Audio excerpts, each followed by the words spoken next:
dancing in their line, paths that we could never run. Oh, they were dancing way up high. Stars were dancing in their line, the future we will never run. Dirt on our feet was bone dry, it was bone dry.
the night, the city lights are dancing, slowly falling apart.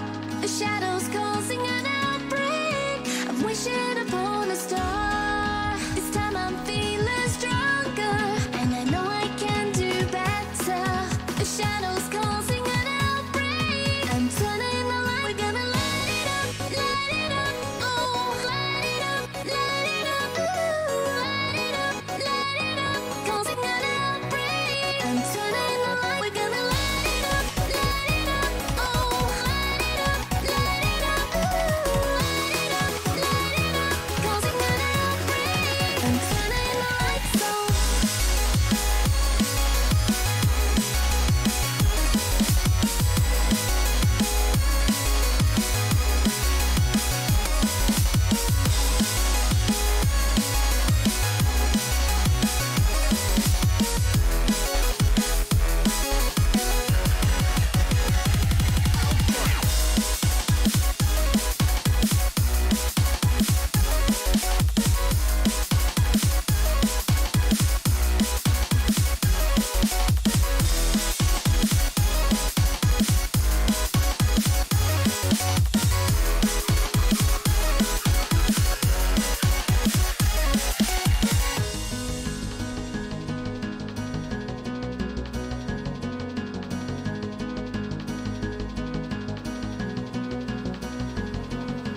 Open your eyes and see the people chanting, slowly falling apart. The silence causing an earthquake. I'm wishing upon a star. This time I'm feeling higher, and I know I can be taller. Shadows causing an outbreak. I'm turning the light. We're gonna light it up, oh, light it up, ooh, light it up, causing an outbreak. I'm turning the light. We're gonna light it up, oh, light it up, ooh, light it up, causing an outbreak. I'm turning the lights on.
Welcome, ladies and gentlemen. Nexus Gaming is proud to host the North American Renegade Cup November monthly with a $5,000 prize pool sponsored by Psyonix. For those of you who are not aware, the Renegade Cup is a collection of 4 monthly tournaments culminating with the Renegade Cup Finals in February 2019, all sponsored by Psyonix. That 4 months of Rocket League, 4 chances to qualify, and tons of Rocket League community content. Now, again, the Fall Frenzy is November's North American Renegade Cup monthly sponsored by Psyonix. It'll span all 4 weeks of November. Tonight is the first open qualifier, and the second is tomorrow on November 1st. Check out SmashGG/Fall-Frenzy and type !Frenzy in chat. If you are one of the 48 teams that survived the qualifier round, be prepared to clear your schedule for the following 3 weeks. So 48 teams will be reduced to 32 through a six, gotta get my numbers right, round Swiss-style bracket next Wednesday and Thursday. From there, those 32 teams will be divided into 4 pools 1 week later to play in a round-robin style tournament to determine the final 8 participants. Could do my numbers this time. Those final 8 will duke it out in a double elimination bracket over the final 2 days to determine who takes home the largest portion of the $5,000 prize pool. Also, on the line are points to determine who makes it to the Renegade Cup Finals this February. And huge thanks to Psyonix for sponsoring this event and allowing us to bring all of you the action. So with that said, let's get the action underway. And how are you doing today, Daz? I'm pretty excited for our first day of our November Renegade Cup monthly, the Fall Frenzy. Yeah, I'm excited too. We got a lot of good matches today. I believe the first one we're going to have is TFB versus Upper 90 Esports. And that's already, again, it's a qualifying match from what I've been told. And that's an exciting one to kick us off for sure. We've seen these teams play multiple times. And to finally see these guys play in this Renegade Cup monthly is going to be a very competitive match for sure. So I'm excited to get this one underway, Vod. Yeah, it's going to be great to see these 2 teams compete that we have already lined up for everyone. They've been waiting a little bit. This is going to be a qualifying match to make it on to the next stage. And the 2 teams we have are Upper 90 Esports and TFB. So why don't you tell us a little bit about these teams, Daz, and which roster you kind of think is going to come out on top in this one? Okay, let me bring up that roster. I believe Upper 90 Esports is going to be the total rosters: Democat, Slushy, Skills, and Anjamima. These are names of members who have been known in the community as well-respected Rocket League players for the most part. They've obviously, I know Democat, he's played in CRL a bunch of times. Slushy's been around the community a lot, and I've seen Skills and Anjamima in multiple community tournaments throughout the day. So those guys, on paper, this seems like a pretty strong roster, but then they're going against TFB, which is Trey, Falls, Ness, Shadow, Blake. Obviously, only 3 of those members are going to play, but I'm reading out the total rosters.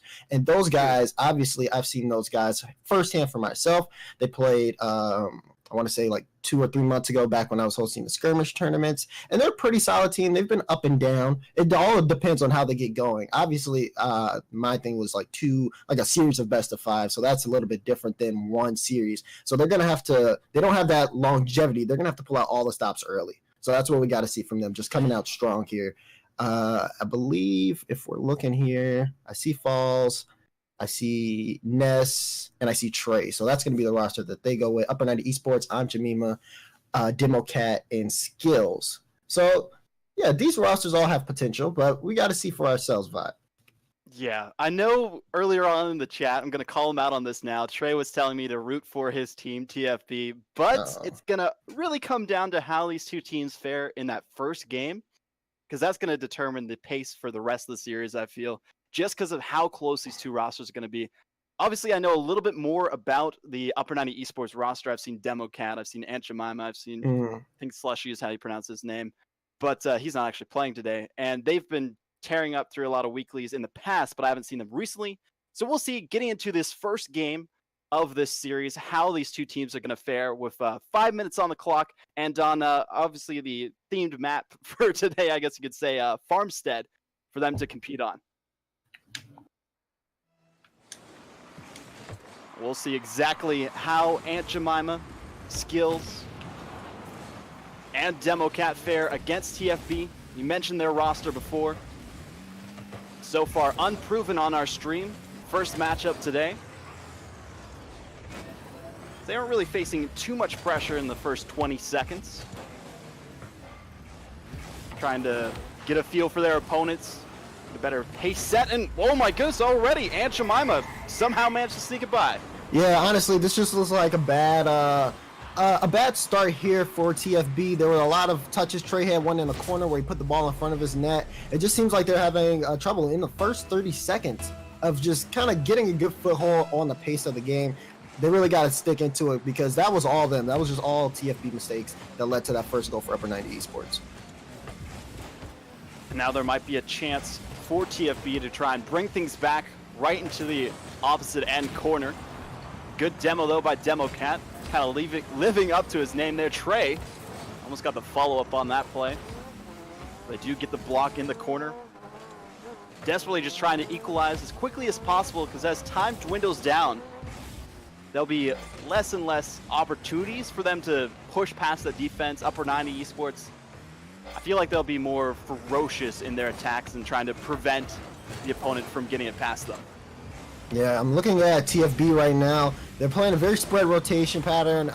Saw Ness, he was waiting downfield for Trey. Even though Trey had the ball on the dribble, there's no way he can really get that to him for the cherry pick. So yeah, so rotate back in. I feel like these guys, although they're playing good Rocket League, it's not really any tight rotations going on, at least to slip-ups and mistakes like this one. You see Foz, he gets a touch to try to clear the ball up, but he loses control. Jemima sees the shot opportunity, puts it right behind Ness. That gives Upper 90 Esports their second goal. And what a way to do that. Aunt Jemima, as you mentioned, leading the charge for this team in points and goals so far, all set up by Skills both times, in fact. DemoCat kind of playing that more supporting role for his teammates. Haven't really seen too much out of him thus far, but really looking out for TFB, seeing if they can actually manage to bring things back. Aunt Jemima, though, with a great touch towards the net, will get saved away. A good setup again, and there we go, now 3-0. And I'm loving Upper 90 Esports on offense right now. You see Aunt Jemima bringing the ball downfield. It goes to the corner. DemoCat infield pass. Could have sent it off the backboard, but he sees Skills and he sees the hole in the defense, and Skills slams it right in the perfect position. 3-0, 3:14 left on the clock. Still plenty of Rocket League to play. As you mentioned, there's another shot coming in by Skills, trying to prove that there's plenty more goals for them to be scored for the Upper 90 Esports team. Just wanted to dominate their opponents and have a cruise through the remainder of the best of 5 series that these two opponents have to compete in. It's win and in for this series. We'll have some more similar matches after this one. It's TFB, they've only managed to get a single shot onto the net. Trey, he was telling me to root for him before, but kind of hard to at this point. We really haven't seen too much for them. You can't buy your loyalty, Vod? Is that it? Not yet, not yet. He has to earn it. He has to more goals. Yeah. He has to earn it. Yeah, honest. But I mean, if you look how they've been playing in this game, right? Like you said, only one shot by Trey. I believe that was something that happened in the first minute. We're at the bottom half of this game, and look, they've just been struggling here to get that offense going. It's been hard for them to maintain possession. They kind of throw it away whenever they get an opportunity. So now I think as we approach the bottom half of the game, obviously no goals have been scored. It seems like they're starting to really stick back into it. But as soon as I say something like that, Aunt Jemima comes out with the demo play, and that's going to be a big factor in how well TFB can get this offense going. Yeah, and they've been intercepted a lot of times by this Upper 90 Esports defense. They go for the passing plays, get a few centers, and just gets knocked away. They desperately try to keep it in the side of TFB, but it just does not work out for them. So if they can kind of pull out any tricks from their book of plays, I guess you could say, it might work out better than just doing the simple 1-2 pass and hoping it goes past the defense. There is a shot, though. Wins the 50-50. I guess that's one way to get it. I mean, you got to look at Ness, man. This is a pretty strong effort from him. They're not expecting the second touch from him, especially with the way he's like angled toward the ball. Bounces right, it bounces low and away from the defense, and allows Fouls, who's coming in with a lot of momentum, to get a nice power shot in there. That's a good goal for TFB to get one on the board. Now a big boom and clear towards the other end, and a miss on defense might set something up for TFB. Aunt Jemima will take that forward. Good touch on the midfield line to try and cross it over for his teammate. Opportunity to push forward. There's Trey. trying to buy my loyalty with a good opportunity, but didn't work out again. And we might see a dribble from Skills past all the defenders. And right now, honestly, there's a double commit here, and Ness is struggling to make his way back, just trying to get in the way of Skills. And Skills is just trying to maintain possession of the ball. He sees fouls coming up to make a good challenge, but again, ball's closer to him than it is fouls. Soon as he gets those 4 wheels on the ground, he has another opportunity to get a flick, and it just turns out to be a great shot. Now with only a minute remaining for TFB to try and get 3 goals to at least grant themselves that first game overtime. A golden goal opportunity to come back, but that's not going to happen just yet. Skills with the finish and the setup from his teammate. Upper 90 Esports looking like a strong team right now after that pass play. Democat high on Jimmy off the sidewall and sets up Skills to take the perfect shot. It just looked so beautiful if you watched it from the replay at least. And now TFB, this is gonna be a struggle because you can tell Upper 90 Esports, they're warmed up, they're ready to go. We got 8 shots on the board from them, 5 goals total, and then 4 goals out of 5 have been assisted. So these guys are playing like a pretty strong team right now. Yeah, some great coordination, but I feel like most of them have been counterattack goals so far. TFB putting everything they have on offense, which I guess they kind of have to at this point, just to try and catch up. But then it keeps putting them down more and more into a deficit against their opponents, and just hasn't paid off for them at all this game. Yeah, we'll always have to see whether or not they can bring that energy into game number 2. Like, as you said, they're down 5-1. They're going to put all efforts toward offense, and it only makes sense. But now, when we get into game number 2 and have that fresh start, we'll see whether or not they can really just go toe-to-toe with Upper 90 Esports as they take this game number 1. And what a way to take the first game in this series as well. I didn't expect it to be that high scoring for Upper 90. Maybe it'd get to 6 goals, but kind of be more evened out, like 3. How do you do math again? Man, my brain's just like. But Upper 90 Esports getting the 5 goals. Aunt Jemima kind of leading the charge there, and then shutting down the opportunities for TFB to break past their own end. Even when they had aggression, they only managed to get a shot apiece. So what would you think that TFB really need to do to be more efficient with their shot opportunities? Because they haven't really been given very many so far. For TFB, I mean, it feels like they were their own worst enemy in this game number 1, right? There were plenty of mistakes early on, and Upper 90 Esports, they're a team that's going to be ready and are going to capitalize off of those mistakes and missed opportunities. I think ball control is going to be very important for TFB moving forward. They gave up so much possession in that game number 1, and Upper 90 Esports, they'll take it. They know exactly what to do with it. You saw all the different types of team plays they make. They can get the ball through the defense without giving up possession. That's something TFB really struggled in this game number 1, and they're gonna have to pick it up when we get into game number 2. Yeah, so we'll see exactly what TFB can do to try and overcome the odds, because currently they are not in their favor against Upper 90 Esports as we get into game number 2, as Daz gives me a little look. And it's going to be great to see exactly how they adapt, because that really changes the playing field for these teams. If they are able to make those changes mid-series, they'll make it even further on throughout the event itself.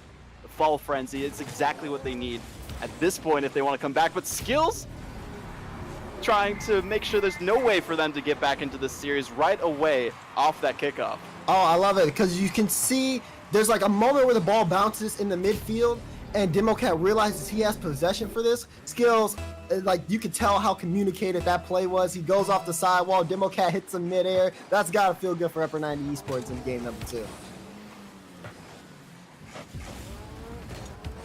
Now with only 20 seconds gone in this game, and already the first goal scored by Upper 90 Esports. TFB trailing again. Got to make sure not to get ahead of themselves and overcommit like they did last time. Ness is going to take this forward. Aunt Jemima will get in the way. It's Democat. It's a good clear, but will be touched by Falls towards the back wall. They've been doing quite well for themselves on that backboard defense, but there might have been an opportunity there if there was more power behind that shot. Yeah, and you can see that was a good little offensive drive for TFB. Technically, they still have possession of the ball, and they're keeping it on the side of Upper 90 Esports half.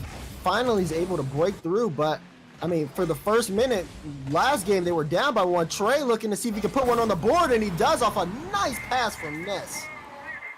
As you mentioned, a great pass from Ness off the corner, all the way to midfield. He jumped up early for that one. And these are the kind of plays they were kind of lacking last game. We saw them go for the simple strategy of just passing it back and forth, getting intercepted, but they threw it all the way from their end, knew they couldn't get in the way of that one, and secured the tie game. And you know, Trey, in that in game number 1, he was rocking the Batmobile. Switched to the Octane. I could definitely see why. It feels just so much quicker, has a little bit more control on his turning, and definitely helped him secure that first goal. And now, for the first time in the series, we're tied up. This might be exactly what TFB need to get back into this series as well. If they can get one more goal and just hold on to that for the rest of the game, they'll be sitting pretty with an even series score with their opponents. As Ness will hit that in the midfield line. Set it up for Trey, a good shot, but will be blocked by Aunt Jemima. He's been doing quite well for himself on defense. Even after that, a double commit might be dangerous. There is a touch, but Skills gets in the way of that one.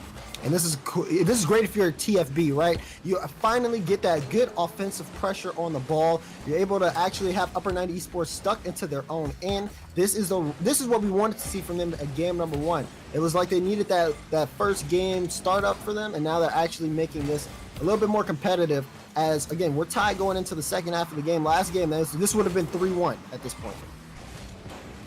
Now there's an opportunity for Ness to try and set things up, but he's gonna fall back on that play. You know, the defense would get there before he could. Trey with a good pop-up and followed through as well. The reception from Ness, intercepted by Aunt Jemima. He's gonna try and take it down the length of the field and actually pass it back to Democat. A good center for Skills, who gets the touch, but Trey will get in the way of that one. It seems the pace of the play has slowed down a lot more than what we saw, but there was an opportunity if someone was on the rebound there. Yeah, honestly, this is just TFB paying attention to the possession game, right? They don't want to give up possession on the ball, so they're staying really close. That was a good save by Ness, yes. And look how, again, you have Trey shadowing Ness as he's coming downfield. Follows, again, just playing close to the net. They're making sure that they can just stay on top of this ball, not give Upper 90 Esports enough room because they know what they can do with it. Good demo there. And now they're back on the defensive end.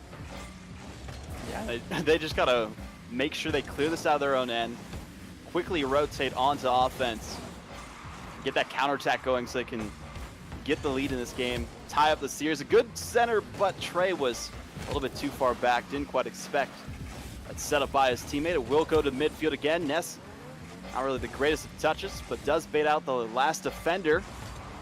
Just needs to push the issue, but can't push it through just yet, but Trey does exactly what his teammates tried to do. And TFB are going to take the lead here in this game too. And I mean, look at the pressure, right? Ness baiting out the rest of the defenders. Skills trying to get to the ball as quickly as possible, but so fast that he can't make a touch. And Trey's just going to follow and power it right through. That's 2 goals for him. He's helped secure his team the lead in game 2. Now with a little bit more than a minute remaining, it's all up to Democat. Tried to get that pass to defense in a solo effort. It's all for Nyes. It's in the possession. It was in the possession of TFB. Ness kind of got a little bit of a block on that one. Aunt Jemima does not take it forward. Trey takes it instead. Still in the end of TFB. They need these clears. They want to hold on to this lead, but, you know, they'll take another goal just for some security as Trey, no, he had an opportunity, but he did see that the defender would have gotten in the way of that one. Yeah, right now it just looks like Upper 90. I did not expect that. They couldn't quite get it. I mean, obviously the touch from Ness was one that wasn't necessarily going to be like easily read for Upper 90, but Fouls, he was really quick to react on that, very speedy to the ball, and then again they went from okay, this is bouncing off the ceiling to okay, we have to save this ball. And so much happened so fast. Upper 90 Sports just weren't ready for it. Now they're down by 2. Coming from this game 1, this is unexpected, Bottom. Yeah, especially because of how much the Upper 90 Esports roster dominated in the last game. It might have all been due to that early lead that they got against TFB. That kind of crushed the spirits of them. They threw everything they had at the ball. It just did not work out. But with 4 seconds remaining, no chance for them to come back. Well, they did get a final goal. Not exactly this is Rocket League, but caliber. But still, does help momentum going into the next game of the series. Absolutely. And Anjumima kind of making a statement there with that goal, saying it ain't over till it's over. And we're going to go into a game number 3 now. And you know they have that slight little momentum boost moving into it. Of course, TFB take the win, but Anjumima saying that he can at least still put one more on the board. You look at the shot totals for that game, and it was 10 for TFB and caster map 7 for Upper 90 Esports. It's okay. I had issues earlier remembering how to count to 6. Oh god, we're doing great today. It's gonna be a good awesome day. But no, hope you guys have been doing awesome so far. Moving into this next match, right? Upper 90 Esports definitely seem to have lost control of that game number 2. Obviously, TFB, we talked about it before the game even started, have to work on their possession, and that was something that they implemented, right? You're having a second member close to the ball as one person tries to dribble it downfield. They were making a lot of infield pass plays that were going through successfully, and they didn't give up possession as much. And they were able to get that consistent offense going at the same time. So it worked out well for them. For Upper 90 Esports, so they allowed that to happen, right? They were getting beat to the ball. They were getting beat to the ball. They weren't necessarily making good saves and clears on defense, and they just weren't allowed to get as comfortable as they were in game number 1. So moving in, we're going to see now it's an even playing field vibe. Anybody's game at this point, or anybody's series, you could say, as we go into game 3. And you brought up a good point. It's not necessarily that Upper 90 Esports had to play the way last time. They were kind of forced by the way that TFB was on offense. They spread out a lot more, and that worked out quite well for them instead of just all overcommitting like they did in the first game. Now it's all up to Anjumima to try and carry this pass. Gets it past 2, but not the last one. Democat blocks it in the midfield. Trying to set something up for his teammates. Maybe just keep it in play, but he's going to follow through with this one. Just bouncing all over the ball, just some chaos on defense, but it's not going to amount to anything quite yet. Anjumima almost barely off the crossbar. Yeah, that was a close one, and he had a lot of time to plan that shot. Solid placement, but just off from him. Slowly, Upper 90 Esports are trying to thread the ball downfield, but here goes TFB now, trying to set up a soft pass play to Files, but a big whiff there. It looks like Skills is going to take this one up. Now Ness does get a block. Did get centered, but Anjumima always in possession for that one. Had possession as well. Democat is taking this himself. Not enough boost in the tank to work with. Does get blocked away. Almost centered towards Anjumima again. Went to the corner. Falls needs to get a touch on that. He does just that, but not going to amount to anything useful for the team. A good bump on the defense. Skills trying to get a center. Set up an opportunity for his teammate to go in, but still very simple shots towards that goal line that are being easily knocked away by the defense. Yeah, I'll put on Esports. They have the right idea, but oh man, that was almost an incredible number. Almost crazy. But they just weren't going about it like as coordinated as they needed to be, right? Anjumima got 2 bumps on the defense off ball, but I believe it was Skills who wasn't able to get the ball center or set it up to where they could actually score off of it. And then there were just some pass plays that were going on afterwards. There were some misses. And then, again, TFB, they did a good job of just like playing patient and waiting for this ball to come to them so they could get it out of their zone. Now, we had a couple of goals scored here at the halfway mark, but now we're sitting at the 0-0 line. This match between these two teams just gets tighter and tighter as the series goes on. Yeah, first we had 5-1. That was much closer in the second game, and this time we haven't even seen that single goal scored yet, as you mentioned. It shows how much these two teams have adapted to each other's play styles. Anjumima in the way again, as usual on defense. Ness going for a ceiling touch, trying to set something up. Balls didn't really get the greatest piece of that one. A good demo by Ness to relieve some pressure, all up to Trey, but doesn't have too much boost in the tank. Maybe trying to take out the last defender there. Anjumima got in the way again, setting something up for Skills, who's been kind of silent since game 2. I think we only saw him score a single goal. Democat got the other one.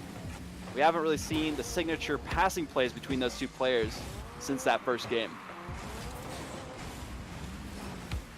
Now there's an opportunity for Trey. Maybe rotate back around, gain some boost, get something going for this team. As we're approaching the 1 minute remaining mark and still not looking like it's going to be in any team's favor just yet. Could have been something there, though. Yeah, you can see the TFB playing it very slow, and then Ness saw the opportunity to really slam one home. He got up into the air first, brought it back downfield, and now it looks like that they're trying to play in the upper 90 esports half. Gonna be tough, though, but they're working on making these infield passes. That one was not a good touch by Fouls. Ended up giving up some possession, and it leads to a goal. Skills gonna get one on the board for upper 90 esports.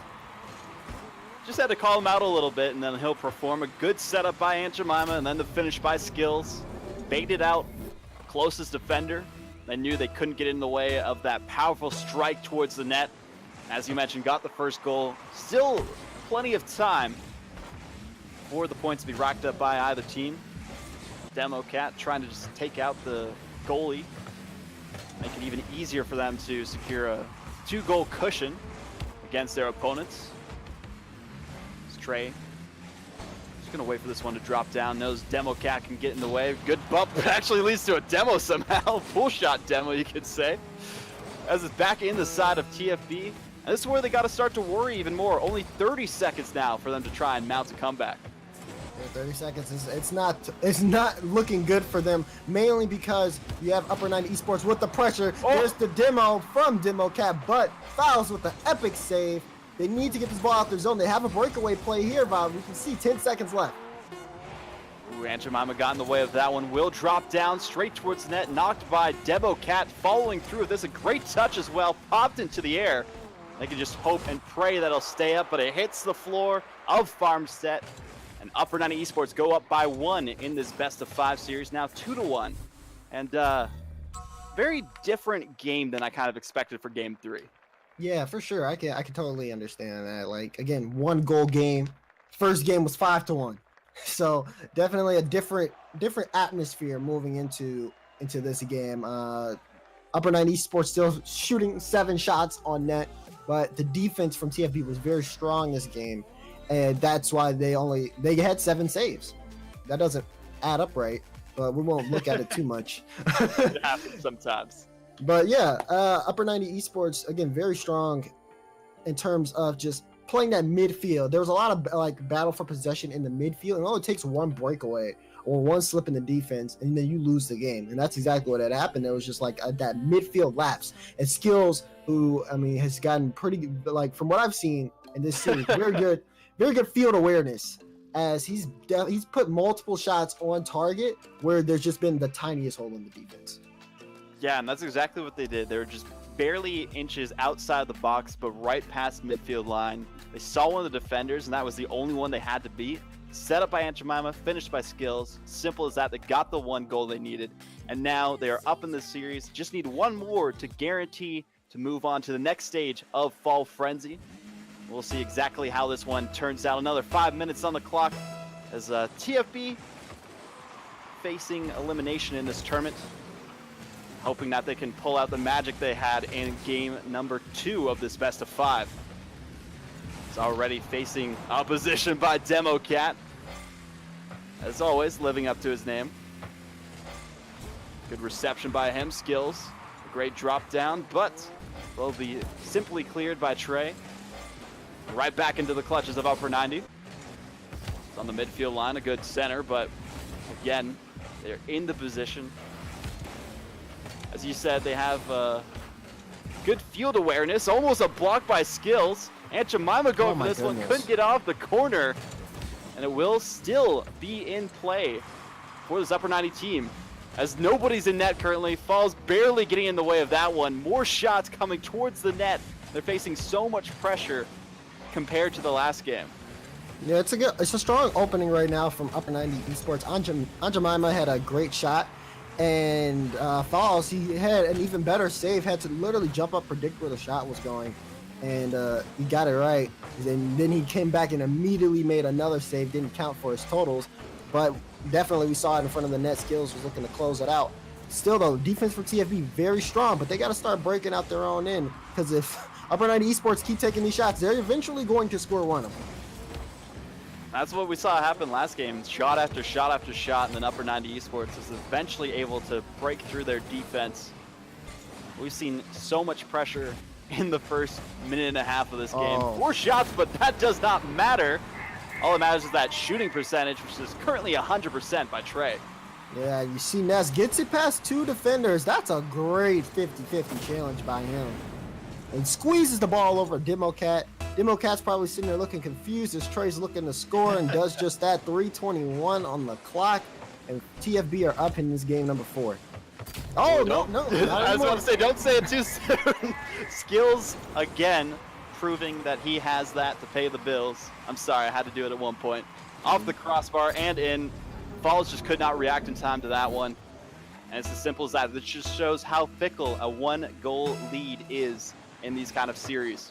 Exactly. And I mean, again, a very impressive shot. High, a lot of speed, and right crossbarred in for Falls. It's a tough save, but Trey says he can hang. You want to bounce off the crossbar? I can do the same thing. I like this too. Skills misses the touch. Trey sees his opportunity, calls off Ness, and just puts it on off the corner too. Sinks in. Okay, Trey, you're getting a little bit of favor this time. If you can win this game, bring it to a game 5 for this first series, then, you know, maybe I'll root for you in the later stages. But approaching the 3 minutes remaining mark, a much more eventful game than last one. It's up to Aunt Jemima, clear towards the other end, and also follow up with this one. Good touch for the center. Both defenders were in position.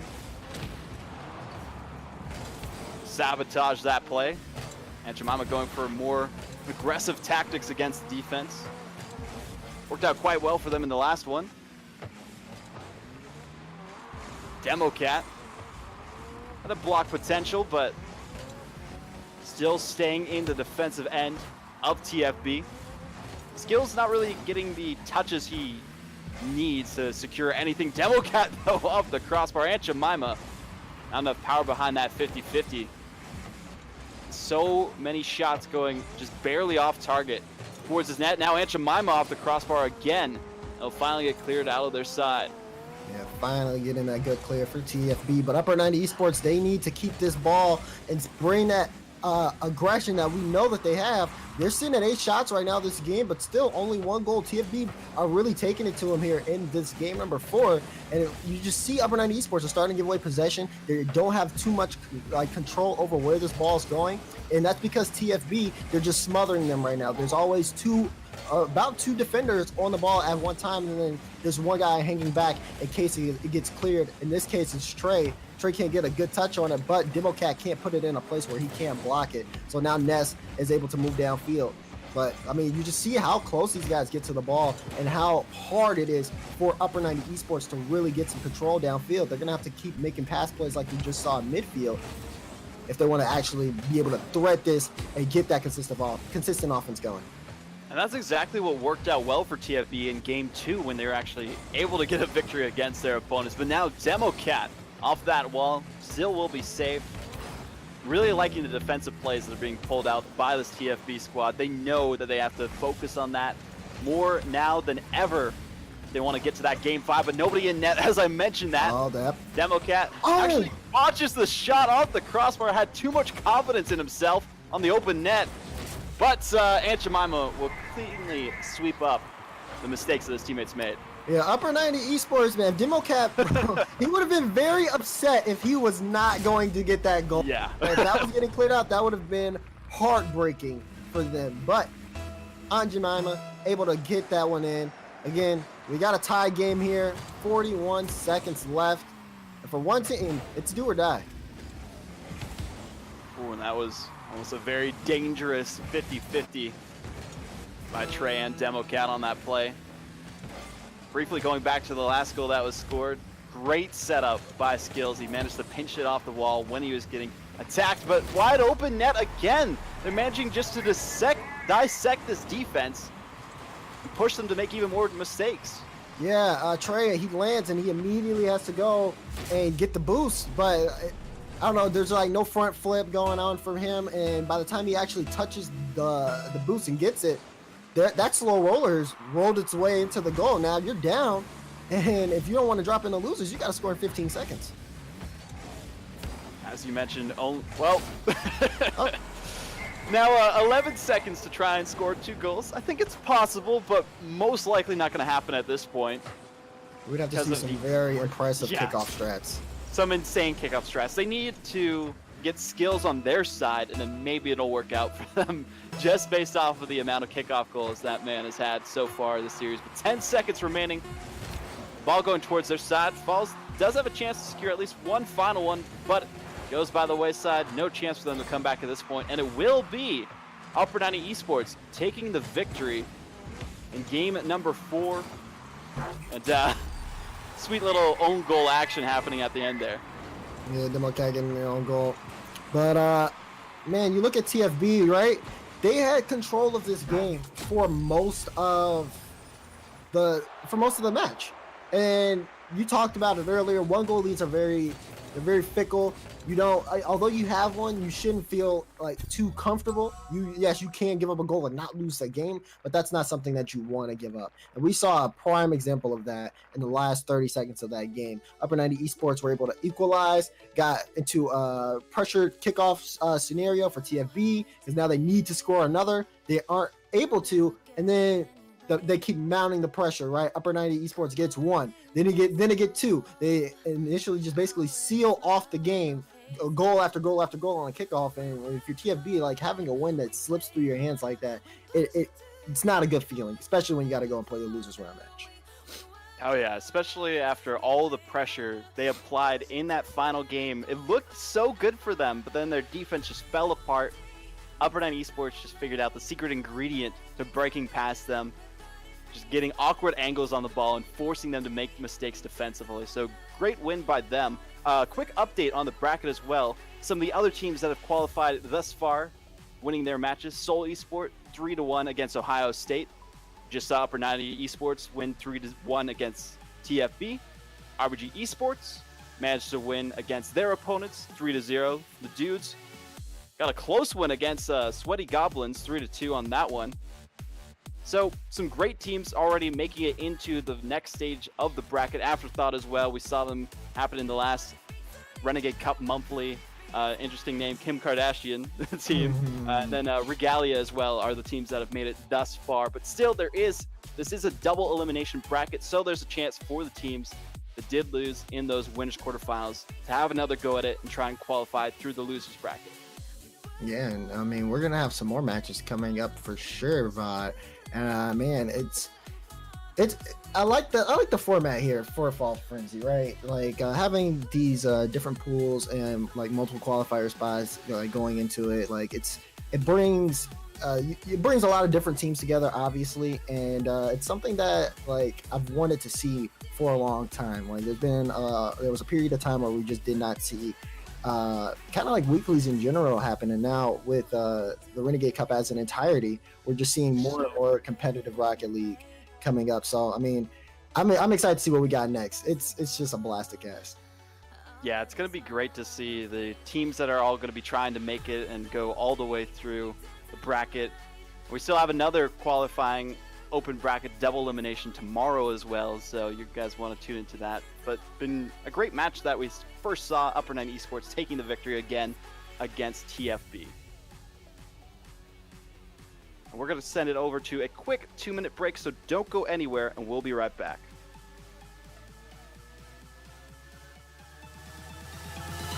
Body freaks, body freaks.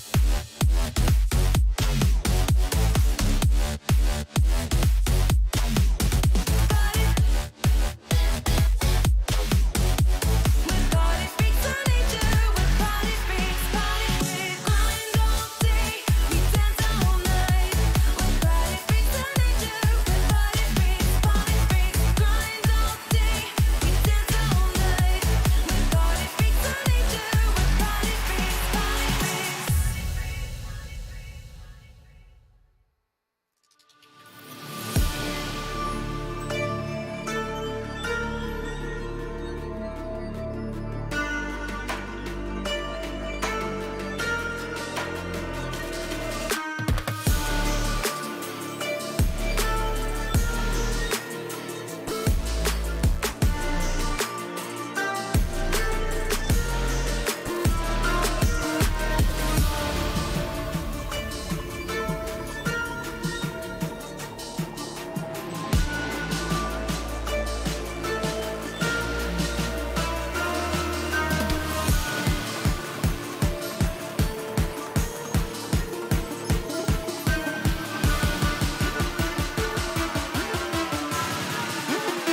gentlemen, welcome back to the Fall Frenzy, sponsored by Psionics. I'm Dazarin, joined with me, Vodable. Vodable, welcome back. We just saw TFB versus Upper 90 Esports. And Vod, that was actually a really good game, right? It was back and forth a little bit. Upper 90 Esports taking the win. Can you tell us who we have up next? So the two teams we have up next that are going to be facing off against each other. One name I'm sure people have recognized that have competed in the rival series qualifiers, as well as some other weekly tournaments.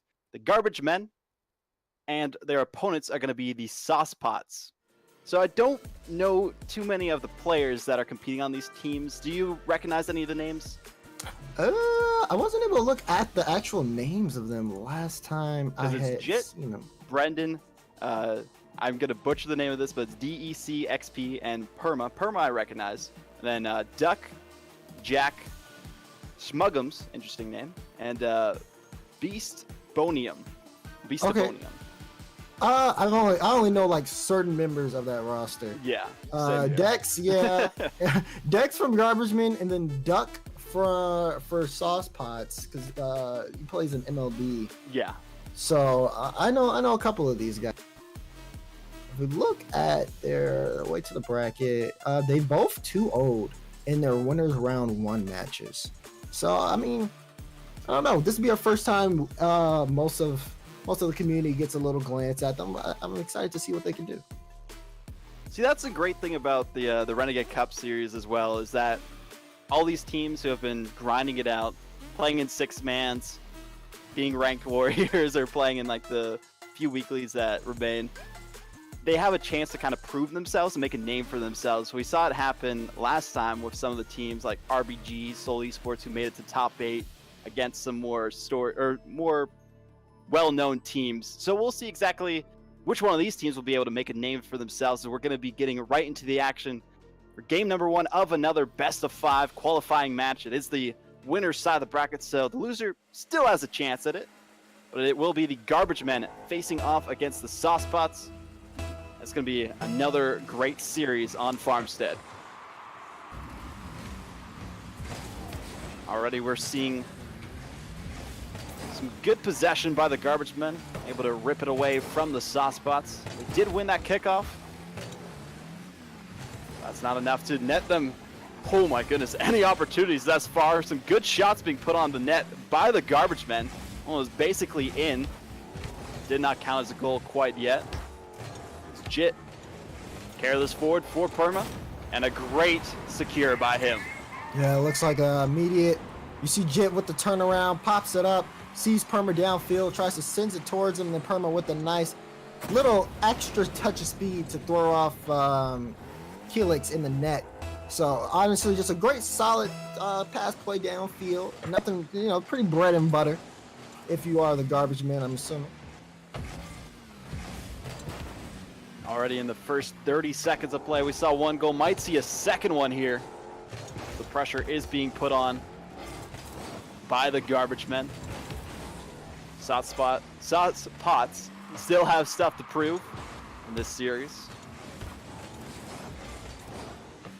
They have just been pushed back to their end, haven't had a single shot. Really, a save is the only thing out of Duck thus far.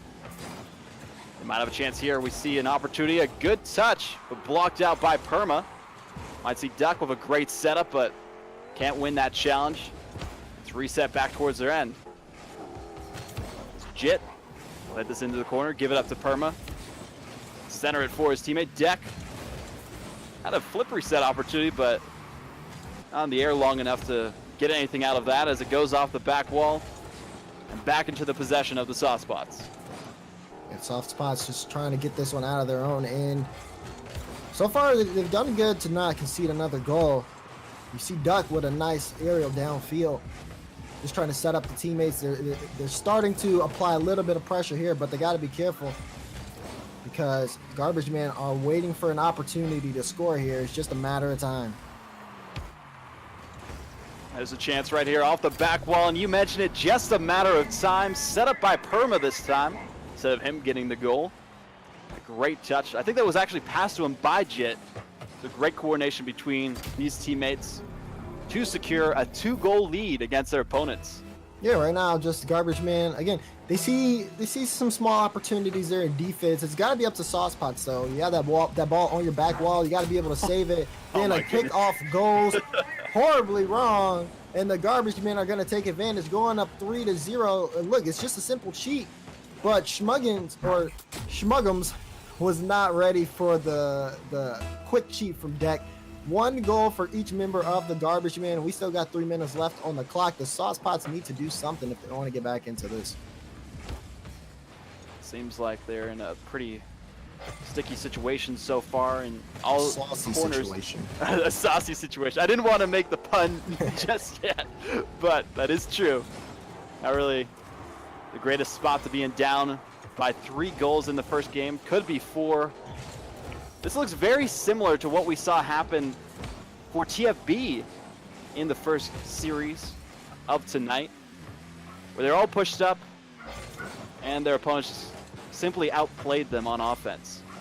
Yeah, that's honestly that's what it's looking like. I mean, Sauce Pots though, they've had some good offensive drives, but again, they're getting beat to the ball on slow occasions. Then when it comes to that rotation back on defense, that's where it looks like you see the slips, or that's where the goals start to come in for the garbage men. They have a hard time actually settling in on that defensive end.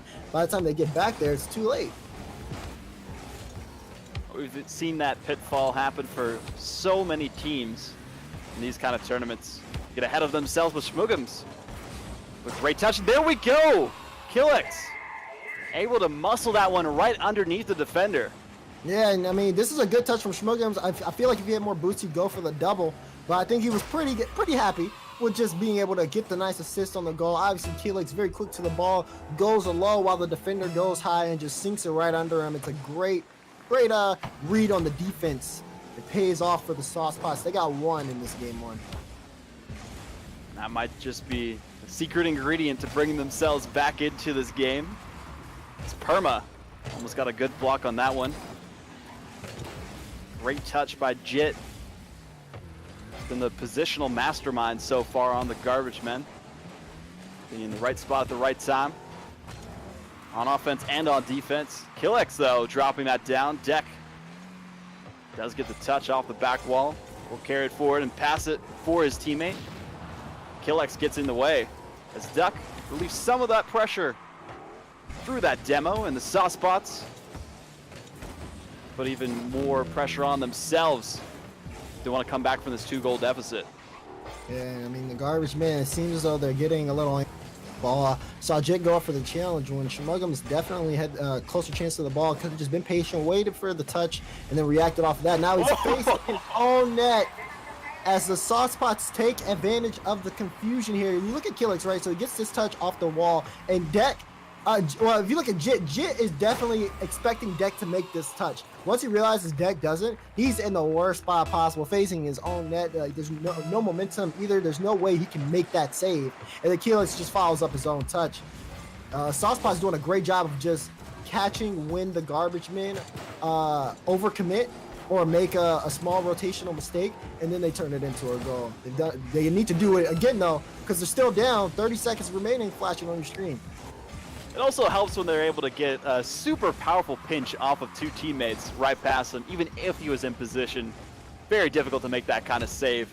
But as you mentioned, only a few seconds remain for them to come back, give us our first overtime of the evening, and the open qualifier bracket for the Fall Frenzy. Schmuggums into the corner, desperately trying to pinch it forward for his team. They get over top of one. Jit actually passing it back to them, but it was a 200 IQ play to get that block. As I mentioned, still up, but it will eventually hit the ground. The garbage men do take the victory, but they got to worry about the comeback ability of the Sauce Pots. Yeah, I think this is definitely going to be a different game number 2 as we get into this one, right? Like, Sauce Pots definitely had a not good opening, right? They struggled early. Okay. let in the greatest. Right, let in some pretty bad goals that they shouldn't have. There was a kickoff goal that they got scored on them. Obviously, I don't think as we get into game number 2, those things will carry over. I can't see like that the longest cheat goal of my life like actually working. Like he just straight boosted into a no front flip or anything, and it paid off, and they got a goal for it. but I think that was just a once in a while opportunity, once in a blue moon. We'll see as we get into game number 2. But I can definitely say I feel like the scoreline is going to be different because the Saucepots, they were looking warmed up as this game 1 ended. If they can carry that over into this next game, keep catching the garbage man out of position, then it'll work out in their favor to be able to tie up the series.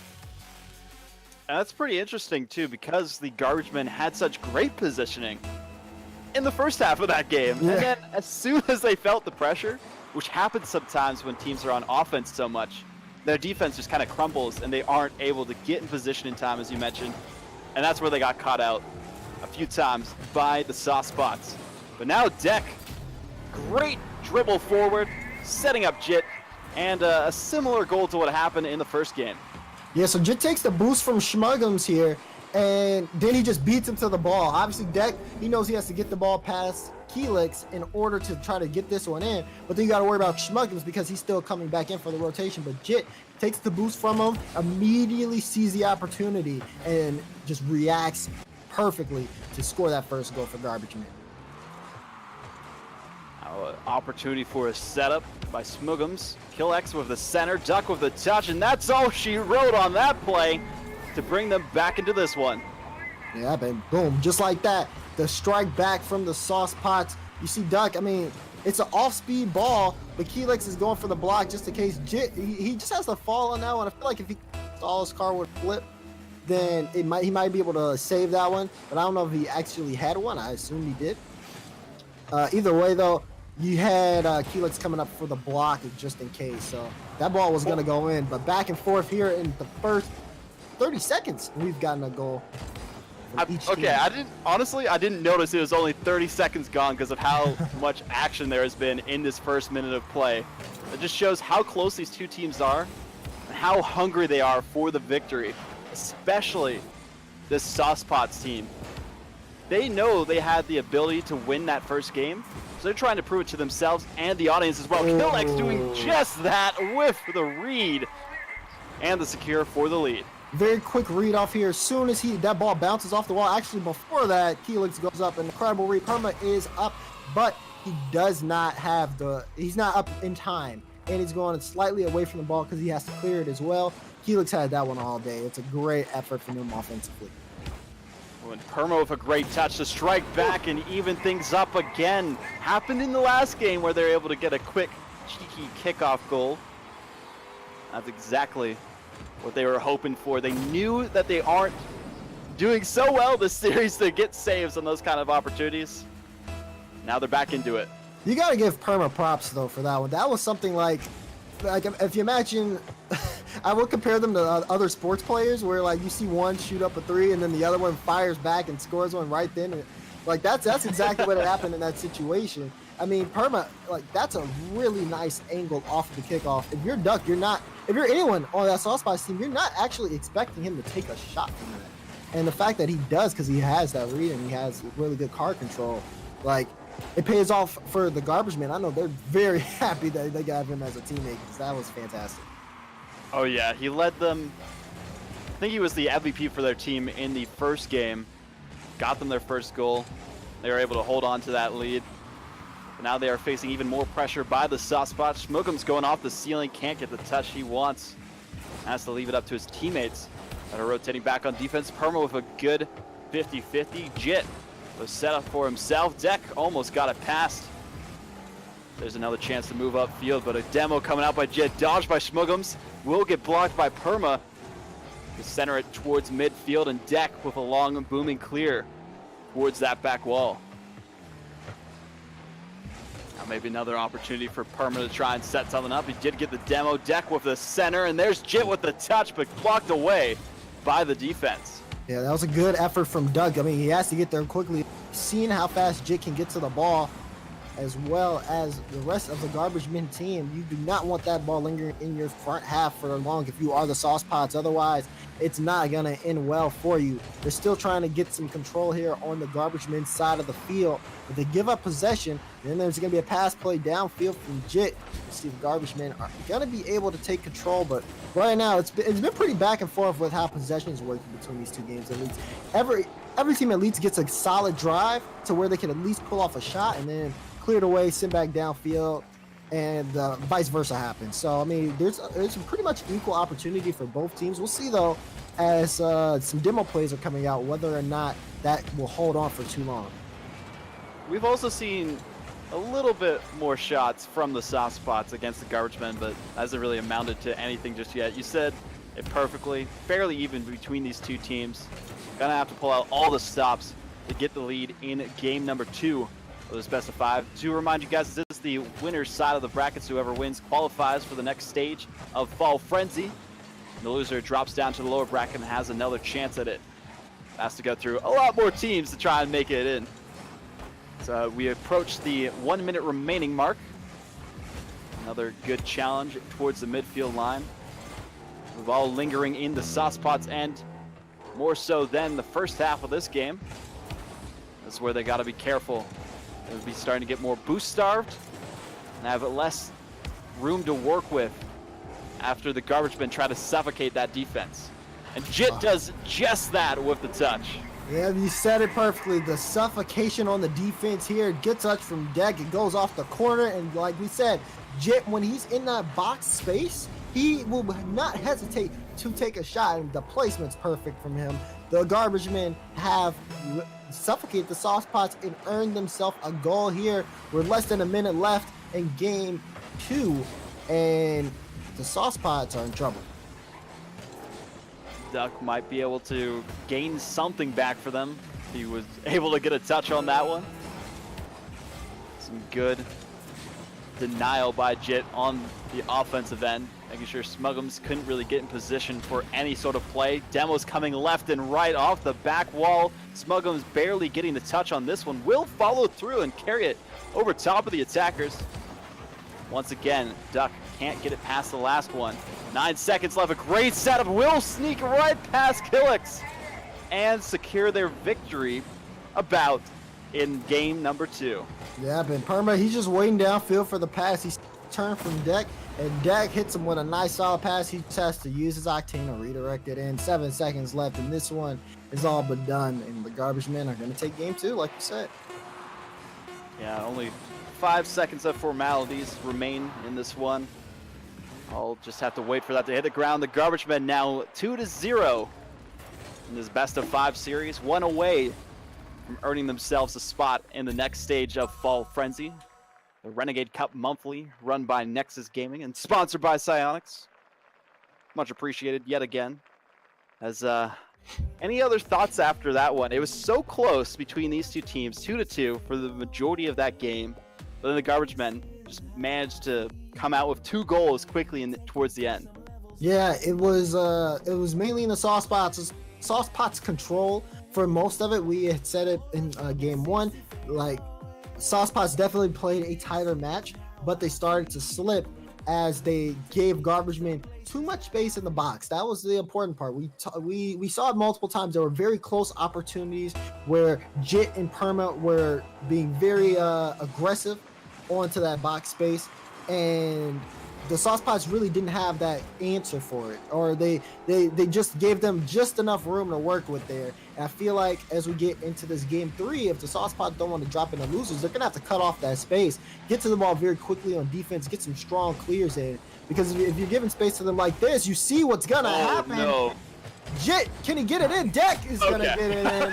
First goal for the garbage man vibe, and again, like this one, you don't even see it on the replay, but Helix, the ball is seemingly in front of him, but he leaves it to go grab the boost and immediately goes off the back wall. You can't do that because we saw what just happened. The pass play from Perma pops out. Deck obviously is going to have the read on the ball even if you do get a touch on it, and then still he almost scores that one. Deck with the goal security on that play off of the touch from Jit. And there it is, giving them that soft space. There's a quick opportunity for the soft spots there, but they aren't able to equalize, and we're going to just go back to playing from the midfield. 3 games in a row now, the garbage men have managed to secure the lead so early, almost off the kickoff every time. Gotten more kickoff goals as well in the last game. You think at this point the soft spots would learn not to overcommit on these plays and make the mistakes as you mentioned before, And they still have to play catch up to this team that is so difficult to overcome. But Killix, he's going to overcome those odds with a great setup by himself. If there's anyone who's going to be able to do it, it's Keelix. But, I mean, there's two major whiffs at the same time. I won't really say that this is something that really highlights Keelix, but there were just two missed touches that probably shouldn't have happened. One on the garbage man side, and then Schmuggums as well with a miss there on the play, so he doesn't get the assist for the goal. But, yeah, garbage man, that was a very uncharacteristic whiff by them. Well, hopefully we don't see too many more of those as they need to secure this one out. They might be playing too aggressive, and that might come back to bite them. It's all about those counterattack opportunities if the Saucepots want to get that victory, because of how much time the garbage men spend in their half. Eventually they're bound to overcommit. Now Killix will take the command and lead the charge forward for his team on offense. Smugums gets demoed. Almost kind of sets up Deck. Leads his team into the other end of the pitch. Perma couldn't really get the touch he wanted. Killix popping that forward. Some interesting back and forth bounces, but still remains in control of the garbage man even after all of that. Touched by Smugums towards the midfield. Jit trying to keep it away from that goal line. Deck barely getting that into the corner. Duck will pop it, try and center it for his teammates. Smugums, he's been doing quite well for himself to just send it right back to the enemy side, almost finding itself in the back of the net. Not enough to gain themselves the lead quite yet. Yeah, still threading, still poking at that defensive wall. Smugums almost had a very crucial bump on the play. Duck trying to bump Jit out the way, but he needs to watch out for Perma because Perma's carrying this across the field. It's set up center. There's Deck. He can't get it. It's barred down, but out. And Garbage Men still trying to thread it here, but they're going to give up possession to the soft spots. Very close opportunity for them to take the lead there. Now only 2 minutes remain for either side to get the lead in this game. Obviously, the soft spots wanted a bit more than the garbage men, so they can stay alive in the upper or the winner's side of the bracket. The garbage men managed to sneak right past them, and I stopped talking for a second because I thought they would have been able to get the save, but Jit was just too quick to the punch. They should have been able to get the save. Schmuggums is way close to the ball. He needs to read it off the wall and jump immediately as it bounces off the wall. He's waiting for that ball to bounce. He should know that Jit is going to be shadowing that ball. He's going to be on top of it, and that's what happens. He's on top of it, and he reads it off the wall, because if you're not going to challenge it, then he's going to score and jump right off of you because you're waiting for something. You're waiting for a ball that's coming towards him. You know, you have to be quicker than that. You got to be able to get that ball out of your end, because now look at what happens. You're down 2-1. 1:20 left on the clock, though. Still plenty of time, but you guys don't have control right now. Seems Smugum should just kept towards his role in the midfield line, trying to deny them access to their side of the pitch, but instead, once he was the last man standing on their end, just was not enough for him to prevent that goal from happening. As you mentioned, very little time for them to come back in. An unfortunate pinch off that challenge. Very fortunate, though, for Perma to secure that 2-goal lead. Yeah, it works out for Perma, but if you're Keelix, man, that one hurts. You think you have the win on the challenge. I mean, you can tell that he doesn't really have too much control. And then if you look at the way his dominance was played, that ball was likely to pinch the way it did, which is why it did. But still, I mean, that's definitely got to just strike. If you are the Sauce Pots, it's 2 goals in 50 seconds is a strong feat for this team. I feel like that's a strong feat for a lot of teams to try and get 2 goals in that amount of time, especially the way we've seen them play thus far. I don't think we've seen this specific team score 2 goals in that amount of time. We have seen the garbage men do something like that, but they're the ones currently with the 2-goal lead. Might even extend that here with 26 seconds left, barely saved by Smugums. This is all or nothing for them to move down the length of the field and try and secure at least the next game, but 13 seconds, not much possession, or quality possession you could say, going right past them. Perma rip their chances, staying alive in the upper bracket away from them. They will get one go-away goal and would somehow have to get like a crazy pinch without it touching the ground at all to bring it to overtime. But That was the longest Probably not gonna 1 happen. second of my life. I thought it was going to hit 0. They have an Me too. opportunity here. We'll see if they can pop it up off the...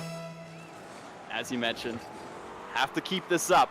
As soon as it hits the ground, it is all over for their team. Jit doesn't even have to get the touch, and will be the Garbage Men winning it 3-0 against their opponents. And it So was they well move on to the next stage, and then the soft spots move down to the lower bracket, so still another chance at it. Yeah, they Sauce Pots again. They have another chance.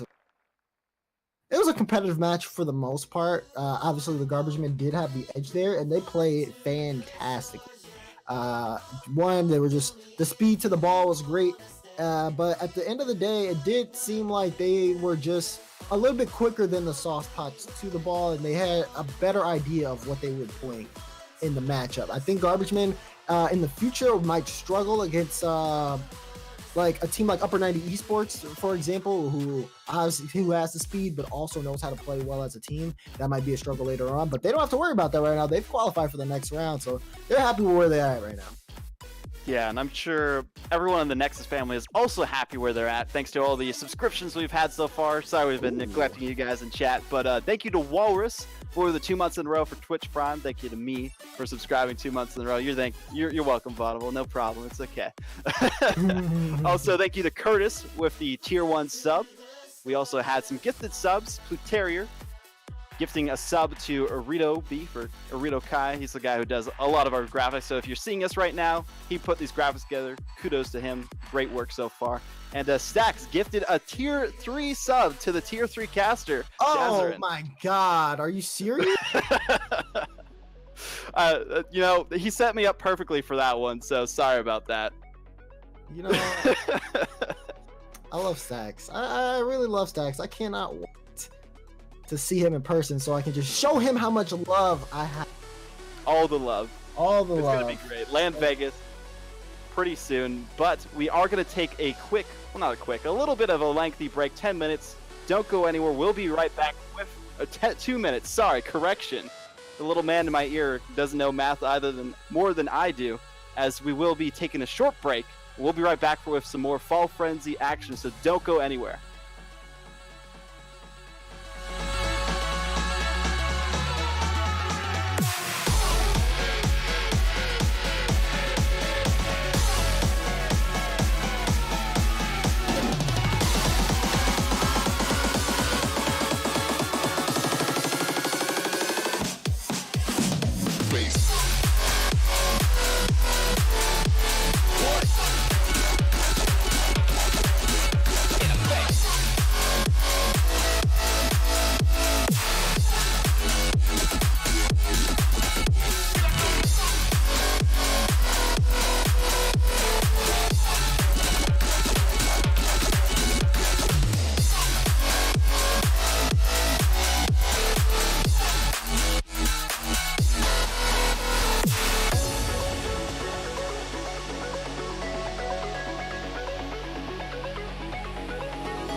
Welcome back, ladies and gentlemen, to the Fall Frenzy.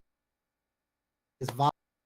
And Vod, we had a pretty one-sided match between the Sauce Pots and the Garbage Men. Garbage Men taking it 3-0, but that's all in the past now. We're moving on to what seems to be a do or die losers round match. True, it will be losers round 3, so whoever wins this one qualifies. So good for them, but going to be a little sour taste left in the mouths of the losers of this one, as they will be out of the open qualifier number 1 for the Fall Frenzy. The two teams that are competing in this next, I think it's another best of 5. We will get confirmation on that one, but it will be Action Words facing off against Mach 3. Action Words, some familiar names on there. You guys probably recognize them from around the community. Jump On Stuff, played in the Universal Open. Verbluten used to be one of the Nexus staff members back in the day. And then Blossom, don't know about him too much, so we'll see more out of him. And then the other side I'm not as familiar with, but that's what these events are all about. Recognizing the players who have been putting the hours in, coming together as a team, try and make a go at it, get all those points, and maybe even win some money while they're at it. Oh yeah, this for Blue. He's in the chat telling me no biased casting like a DreamHack. I don't think that was biased personally, but okay, I'll do my best, Verb, just for you. Okay, we'll see how these two teams mesh out once we get them going. But oh man, now that he's called me out, I'm trying to do my best to not call him out. So it's very difficult. You know, that happened when Trey was like, hey, bud, you got to root for us in this next one. Hopefully they make it through the lower bracket. They got a little tough road ahead of them. But Stacks, thank you, man, for the Tier 1 subscription. And everyone who has supported us thus far and watching the broadcast. But we have another best of 5 matchup. Last one that we will have the pleasure to grace you with our presence for. Against Action Words and Mach 3.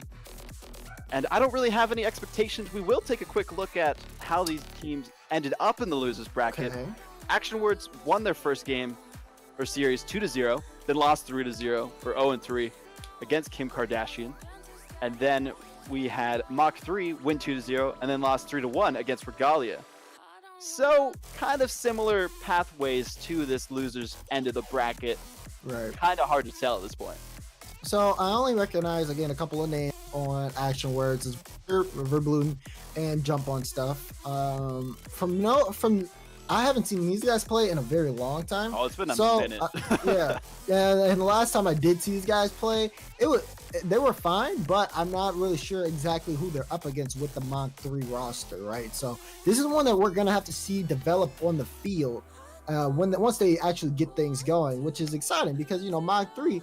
They have a chance to knock out some well-known names in the community and start to also build a name for themselves, especially with this being on the broadcast. So I'm excited. We got the teams in the lobby. We're going to get ready to go, Vod. Yeah, it's going to be another great best of 5 between these two teams. I still have no way to predict this one. It's going to just really come down to how they show up to play. Yeah, you got to see it on the field, man. You got to see it on the field. We saw, if you pay attention to bracket, !bracket in the chat, how they ended up here. They won their matches to get to this qualifying scenario. Now this is all for do or die situation for both these teams. Blossom gets attached towards the side of Mach 3. Verb will pass it backwards. Give Blossom a chance to get some boost along the way, maybe clear it out of their end, but Devour rips away that chance. Throws it into the corner. They manage to keep it on the side of Action Words for a moment. Dask is actually going to go for a center. No one really there for the reception on the play. We haven't seen much out of the side of overcommits from either end. Nobody really wanting to make the first mistake in the first minute of play. Yeah, honestly, this is like a very aggressive Mach 3 versus a very passive Action Words, right? They've been in their own end. There was an opportunity to clear it out, but then the Blue slammed it off of his sidewall, and it got picked up by, I believe that was Despair Cobra. And now, again, the ball's still been on their own, and they haven't been able, if they have had control on their own end, this is not where you want to have control on your own end. You want to be able to push this downfield. And that's something Action Words have not been able to do. Meanwhile, Mach 3 are just racing in to try to get any type of touch possible. Just throw off the defense. There's a pass to Devour off the backboard. Dask is up, and it's in. And Mach 3 strike first on a very impressive pass play. I mean, you look at it again, and Despair Cobra the fact that he sees Devour in the corner, tells him to stay there, says hits him with a pass. The nice redirect sets up Dask. And again, just a very quick cutoff in the midfield, catches Action Words out of position, and they can't save the net in time. Couldn't say it better than you did. Great coordination by Mach 3. They had the passing plays back and forth between all three members. And you mentioned it before, Action Words, they can't afford to remain this passive if they want to take the victory against Mach 3, who have just been ferocious on offense thus far. Even though they've only had 2 shots on the net, that's all they need to secure that first goal and the lead, but nobody on their side. A counterattack opportunity for Action Words.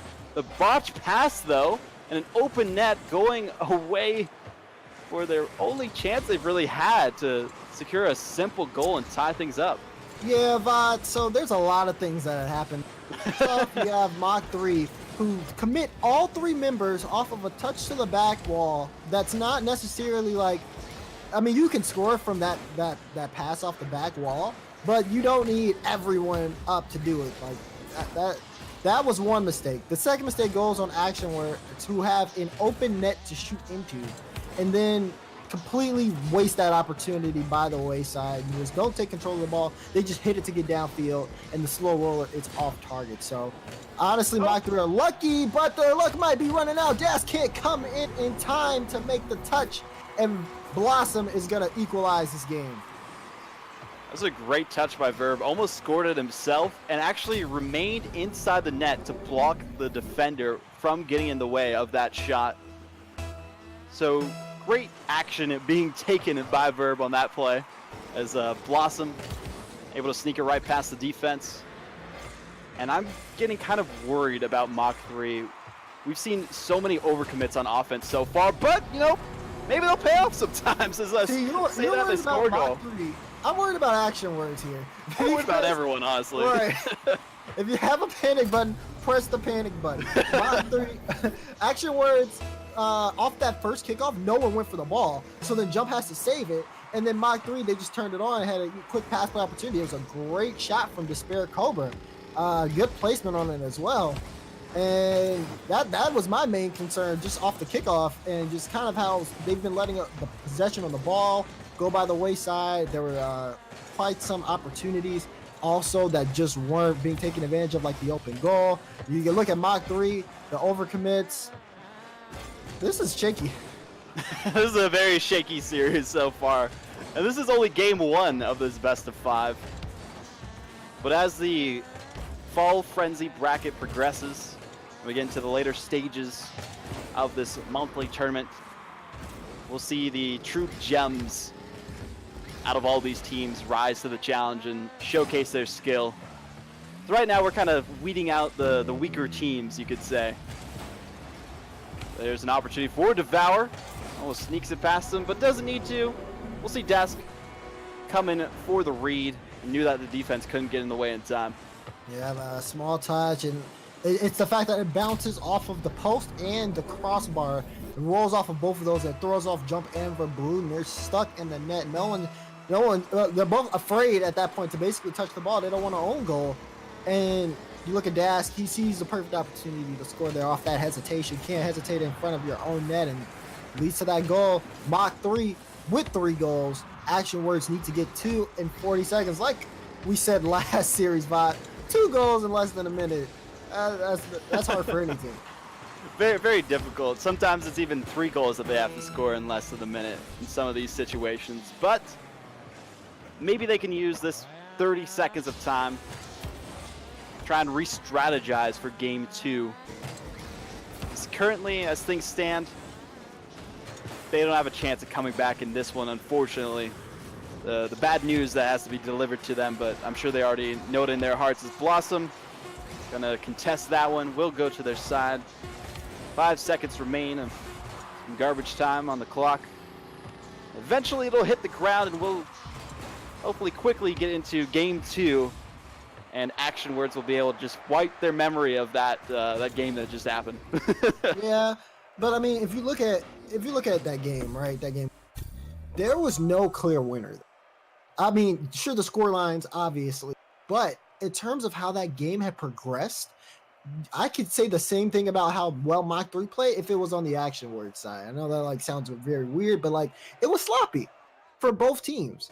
And there was just Mach 3 had more opportunities and barely more opportunities than that. I mean, I'm counting up the shots right now.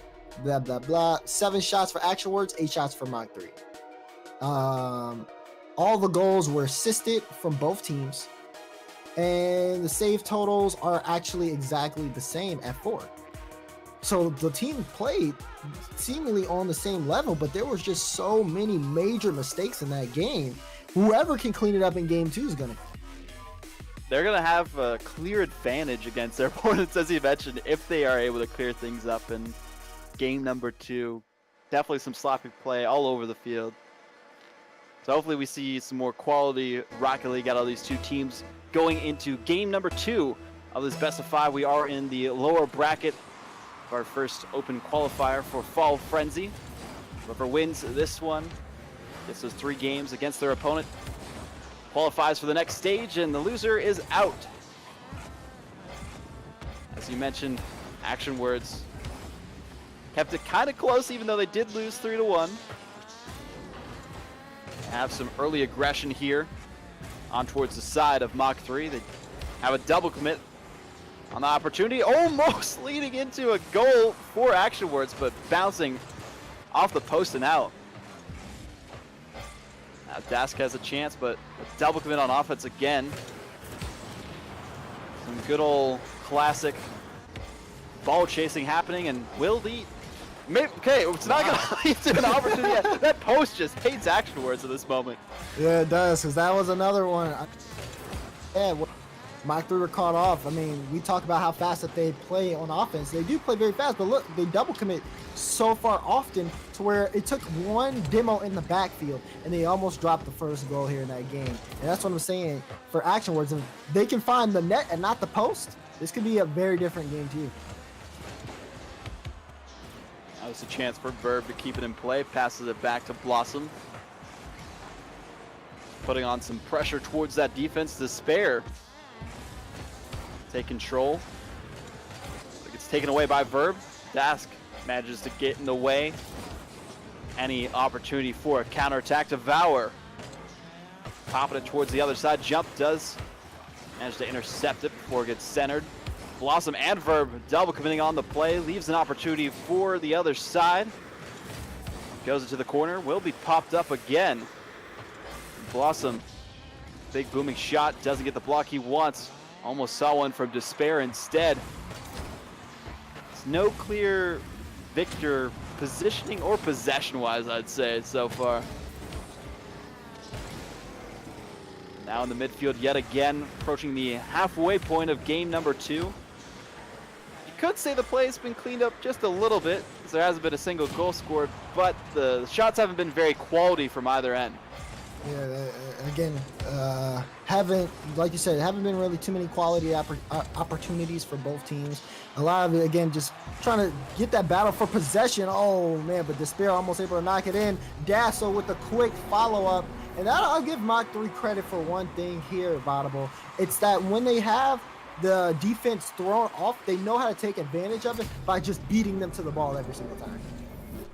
It's that positioning. They're ready and waiting for that mistake to be made.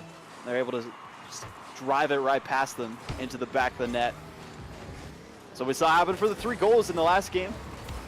Even though it wasn't the cleanest of plays, took advantage of the situation that was presented to them. Earned themselves a victory in game number 1. Now it's up to Action Words to actually take action on defense and get this away from their side. Blossom tried to do something, but the demo comes out from Despair. Maybe setting up an opportunity to break the other side. Despair with the touch. Verb with a very close save.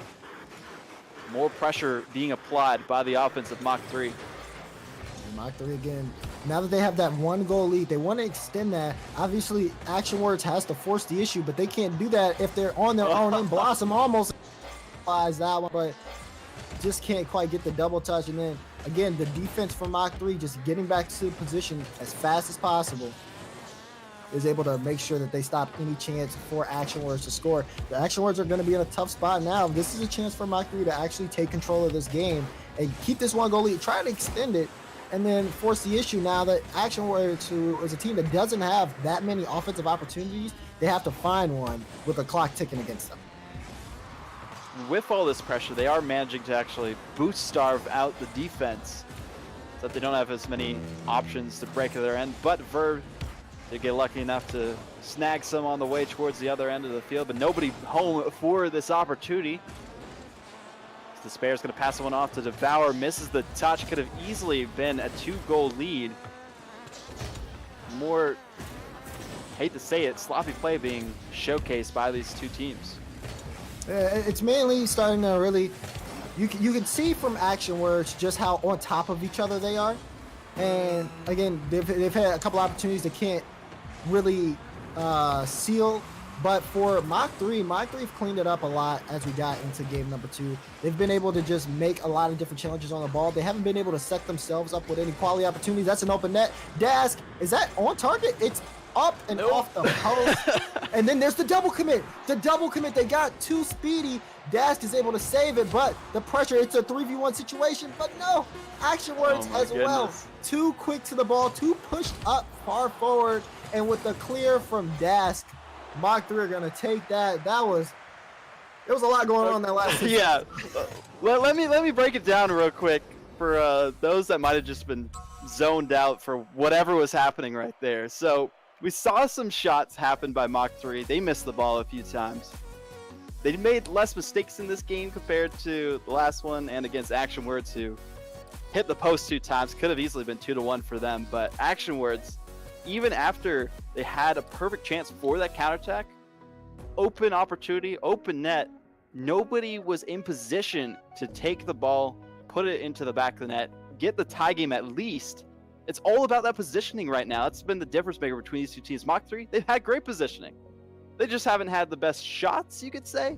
And Action Words, they've been all over the place, it feels.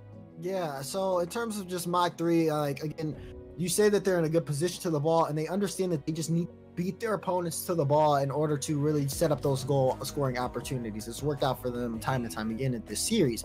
The only issue with them is that sometimes they see the opportunity, but they don't see their other teammates. And then they get caught up and kind of tunnel vision into the ball, and then it leads to a double or even triple commit. And that could be like almost deadly to them. So it's just something that they have to be careful for. But if Action Words continue making more mistakes than Mach 3 don't have to worry about anything, and they're just going to qualify. True. They would have to worry about it in the later stages, because better teams that don't make as many mistakes would be able to capitalize on those kind of opportunities, get those counterattacks going, and secure a simple lead. But already another shot going towards the net. Start things off for Mach 3. Action Words are taking their time. Jump will carry this one all the way off the back wall. Blossom with the touch, and there we go. The coordination they were lacking in the first 2 games. Yeah, it's a good one from Jump here. Just, again, that slow follow-up, and then just use the last of his boost to get it past Dask, who thinks he has a solid read on the ball. Blossom able to follow that up in time and sink the first goal in for the game. Action Words get one on the board, but now we're going to see whether or not they can hold this lead, or if they give it away, and they like that. The quick off. Dask with the cheat, and they're going to tie it right back up. As you mentioned, Dask with the cheat. Nobody home in net. All came down to that positioning. They didn't expect that cheat to happen, but it's exactly what Mach 3 needed to get things back under their control, even after dropping that first goal in this potential final game for them if things go the way the last 2 did. Decent mid-air passing plays between 2 team members of Mach 3. Action Words. Blossom tried to center it for his teammate, but nobody home to receive it. Devour just going for a solo play on his own, simply gets it off the backboard, and the words of a lot of commentators are saying, defend your backboard or you will lose. Wow. But, I mean, honestly, it's a great touch from Devour just to sink it in. He sees the opportunity, looks at the defender in net, knows that there's no way he can save it if he goes for the shot. and he takes that opportunity. Even if he misses though, Dask was stealing boost all on the other side, so he had a clear redirect from his end too, even if that ball was to go by the wayside. So Mach 3, again, they immediately turned it up. Oh, the demo from Verbluden, and Action Words are not done yet. They tie it up. Being very proactive on this approach. Verb pops it up at the perfect moment, got the demo as well, and secured the goal. His teammate tried to clean it up for him, but didn't need to because there was no time for that defensive Mach 3 to come back and get the save. I think this is the most goals we have seen so far by Action Words in this series, so much improvement. So they need to clean up those mistakes on defense. Make sure there aren't any open goal opportunities for their opponents. So you mentioned it, the post-game breakdown last time. Mach 3 are always ready to take advantage of those kind of situations, but might overcommit like that again. Could see a counterattack opportunity centered for Verb to get the touch on this one. Devour will get in the way. Won't lead to anything just yet as Jump keeps it in their end. Eventually cleared towards the midfield line. We'll see exactly what Action Words can do with this kind of situation. Action Words, they're starting to apply that consistent offense. It's getting scary if you're a Mach 3 fan, because that ball is slowly making its way down to your side. Devour though with a good clear. He's trying to follow it up, gets it out of his zone, but look, there's Verbluden. He's gonna start to control this and bring it downfield to set up Blossom. Blossom wanted to go for a demo, but the Spare Cobra, who's the only person in net, goes off that back wall to make the save. So Blossom's offensive bumps have not been working out, which is good if you are Mach 3, able to play it off that back wall, making sure you're not getting demo, not leaving into holes in net, and now able to also keep the score line even as we approach the bottom half of this game 3. A lot more clean play being showcased by these two teams. Well, maybe a bit rough from the side of Action Words with all those demos and trying to bump the goalies out of the net. You're really in a position to take advantage of that one. Verb will keep it in their end for a second. Blossom on the midfield has to back up on this play. Devour actually taking a demo of his own on Verb. Blossom trying to fake out the defender. Might have a classic overcommit on defense. The miss almost cost them the lead. So we're seeing more plays being showcased. Oh my goodness, the pinch barely going off the post. That was calculated too. Like, they set that up. That's why I was like, I looked at it, I was like, are they gonna try to pinch that in? And they did. And it almost went in. That was very nice for Mach 3, just able to do that off of the fly. They saw the situation, and that was one of their best shots to actually get that through. And you got to be careful, because they're very resourceful by the looks of it. Especially when they only need to score one. The clock is ticking, but the next goal could be the dagger. Oh! Okay. that one could have been it. Verb lost the challenge, jumped way too late for that 50-50. If it had just been like a few pixels lower, would have been the lead for Mach 3. We saw a little bit of an overcommit on offense. Blossom pushed up too far into the back of the opponent's net. Dask will carry this forward towards the midfield line. Good challenge, won by Blossom. Not much boost to work with to try and set up his teammates. Also to back off on this play, leave it up to the remainder of Jump and Verb. They're feeling the pressure on defense. A good passing play, 1-2 towards the other side. 30 seconds remain. A little less than that, actually.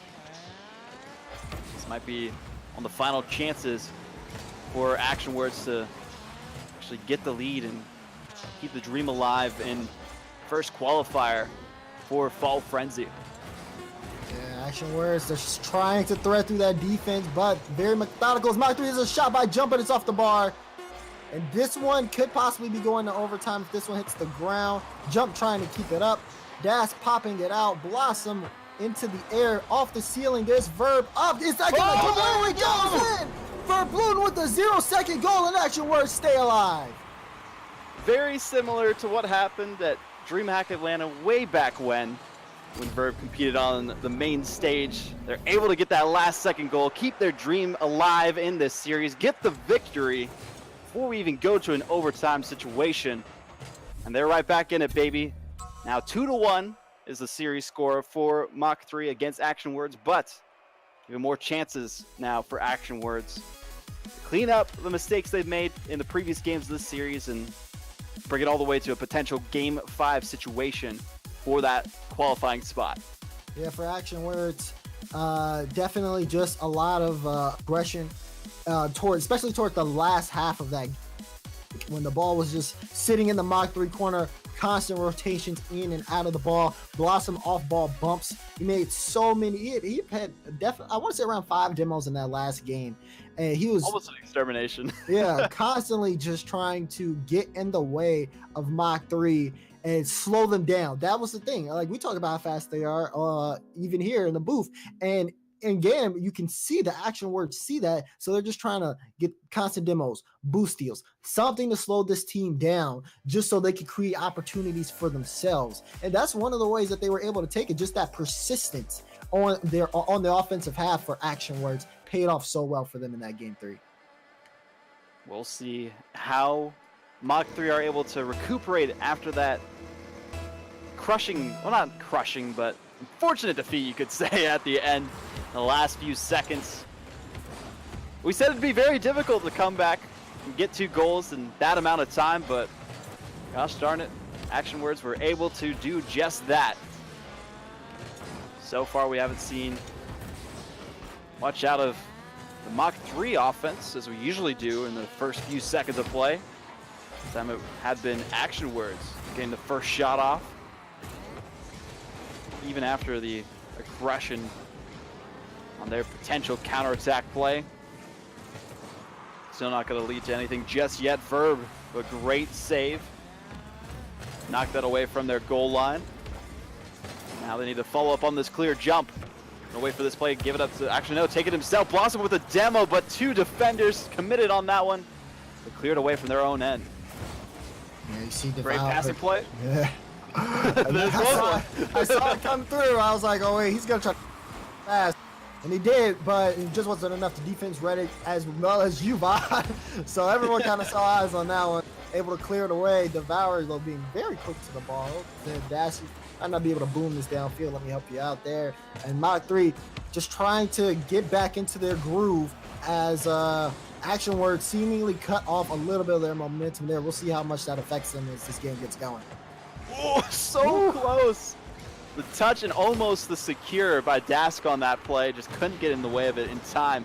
But I am loving the aggression we are seeing out of the Action Words side, especially on offense. They're going for the demos, the disruptions, the bump plays, and then going for unorthodox angles to try and catch them out of position and secure the lead. Definitely a different style than what we saw happen in the first 3 games of this best of 5 series. They are here to play and want to stay in this tournament for Fall Frenzy. Just a quick reminder, as I always like to remind people who are just tuning in, this is a best of 5 on the loser's side of the bracket. Winner qualifies for the next stage. Loser is out. It's currently 2-1 in favor of Mach 3. The possession has been in favor of Action Words so far in this game, but the block is insane by Devour. I just jinxed it right there. Perfect positioning again. That is a slam dunk. Blossom had no idea what Devour was getting into. Devour had something to say, and boy, did he say it. An incredible read off of the bounce from Blossom, and man, is that a way to open up in game number 4. Mach 3, that's a big strike for them. Already Verb trying to get things going for his team on offense, so they don't have to stay down for much longer. But as soon as the confidence has been gained back by Mach 3, being as aggressive as ever. Blossom this time, though. Take it into their end. Verb, another touch, trying to center it for his teammates. They don't want to overcommit on this play. Knew that they didn't have the greatest of angles, but there was a great angle by Das. Got the touch. Devour with the setup. And Devour, again, we talk about him again. He is on another level in terms of how he's playing in this game. It was a fantastic assist. It starts all the way from when he clears the ball off of his own back wall, and he just completely follows it up and sets it into an opportunity for Das to score. You see the Spirit Cobra trying to see if he can extend the lead to 3 goals now, but Devour has come up big in the past 30 seconds for his team. And now with a 2-goal lead for Mach 3, Action Words, they need to respond, and they don't have a lot of time to do it. Mach 3 trying to turn up the speed and intensity all the way up to Mach 5 to get this victory against Action Words. Still demos coming out left and right by the blue side. Not enough to get past that stalwart defense we've seen by Mach 3. Again, an open net opportunity. No one wanting to commit on the play. They know how dangerous counterattacks can be. They clean up their mistakes on offense, not overcommitting like they did before, oozing confidence, and striking fear into the heart of the Action Words defense, forcing them to even miss touches like this. They would normally get 9 times out of 10. Dask will touch that off the wall. Devour's right behind him. Eventually they get the clear away, but it's not enough. With 1 minute of play remaining for them to get themselves back into this, and it flies right over top of their heads. Yeah, this one, I mean, this was just a lot of midfield action, whiff after whiff, especially for Jump, and he's in a really tough spot. Obviously, when Despair Cobra makes that touch, can't read the ball correctly, can't get up in time. It was just in an overall bad position. But for Mach 3, they're in the best position possible. Every member on the team has scored a goal here in this game, and they got to be feeling good. 45 seconds left. They're looking to get forward. Blossom with the save. They're still going to be able to get one. Dask putting it in, and Mach 3 have come alive in Game 4. It looks like they're going to close off this series. Devour and Dask, the dashing duo, you could say. This game, it's been insane to see their setups. Devour in position, breaking past the defense, and then Dask getting the secures before Action Words can even figure out what is happening to them. 30 seconds, 4 goals, all but impossible for Action Words at this point. As Mach 3 look to take the 3-1 victory against Action Words in this best-of-5 series to gain themselves a ticket into the next stage of Fall Frenzy, the Renegade Cup Monthly, run by Nexus Gaming and sponsored by Psyonix. 8 seconds now, just waiting for it to touch the ground. We would move on to our next series very promptly. And Mach 3, the winner of that one, very well fought, especially in that last game of the series. Yeah, I mean, that series evolved very well for both teams, right? We looked at the first game, and it looked like neither team really had any idea what was going on. There was a lot wrong in game number 1. Then you move on to games 2, 3, and 4, and the cleanups from both teams. Mach 3 the first one to do so, and they just completely took control of the series. They slipped in game number 3 because of obviously that 0-second goal for Verbluten, which was fantastic. The Action Words really started to mount up a comeback. But then once we got into that game 4, I think Devour just said, "I'm done with this," and just off. It was fantastic to watch. I mean, he starts off with a boomer of a dunk, and then as well setting up Dask with just incredible defensive clear that transfers into an assist. And then after that 2-goal lead, they knew they had some control, and they just closed it out, scoring 2 more. So very well played for Mach 5, and it's going to be good seeing them in the next round.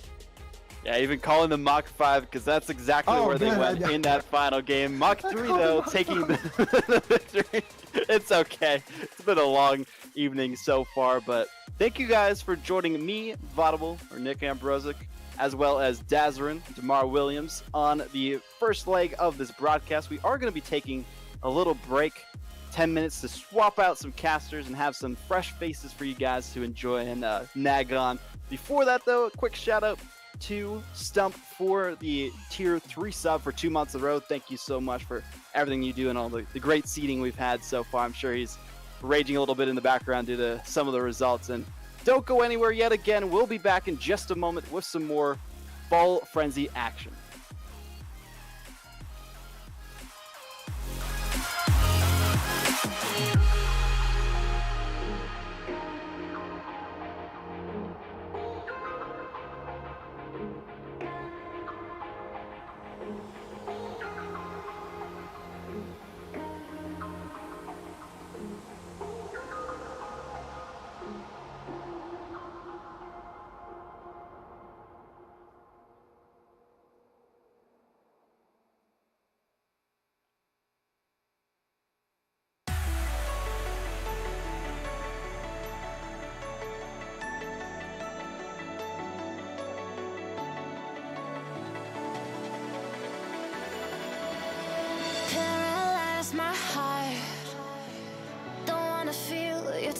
touch like ice, tracing all my scars.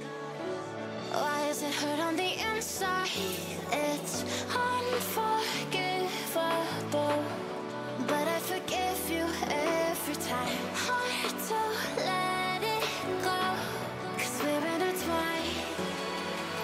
I break you, you break me, but something about it makes us so, baby. Every piece keeps us together in the cold. I break you break me, holding our love in chains of gold.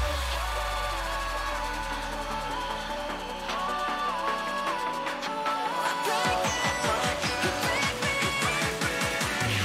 holding our love in chains of gold.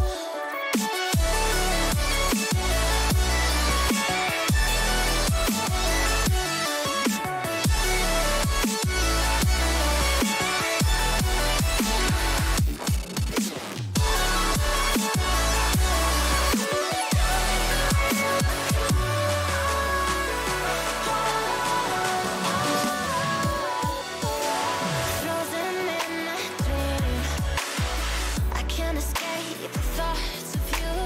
If I try to leave, when I'm with you I can't move. It's unforgivable, but I forgive you every time.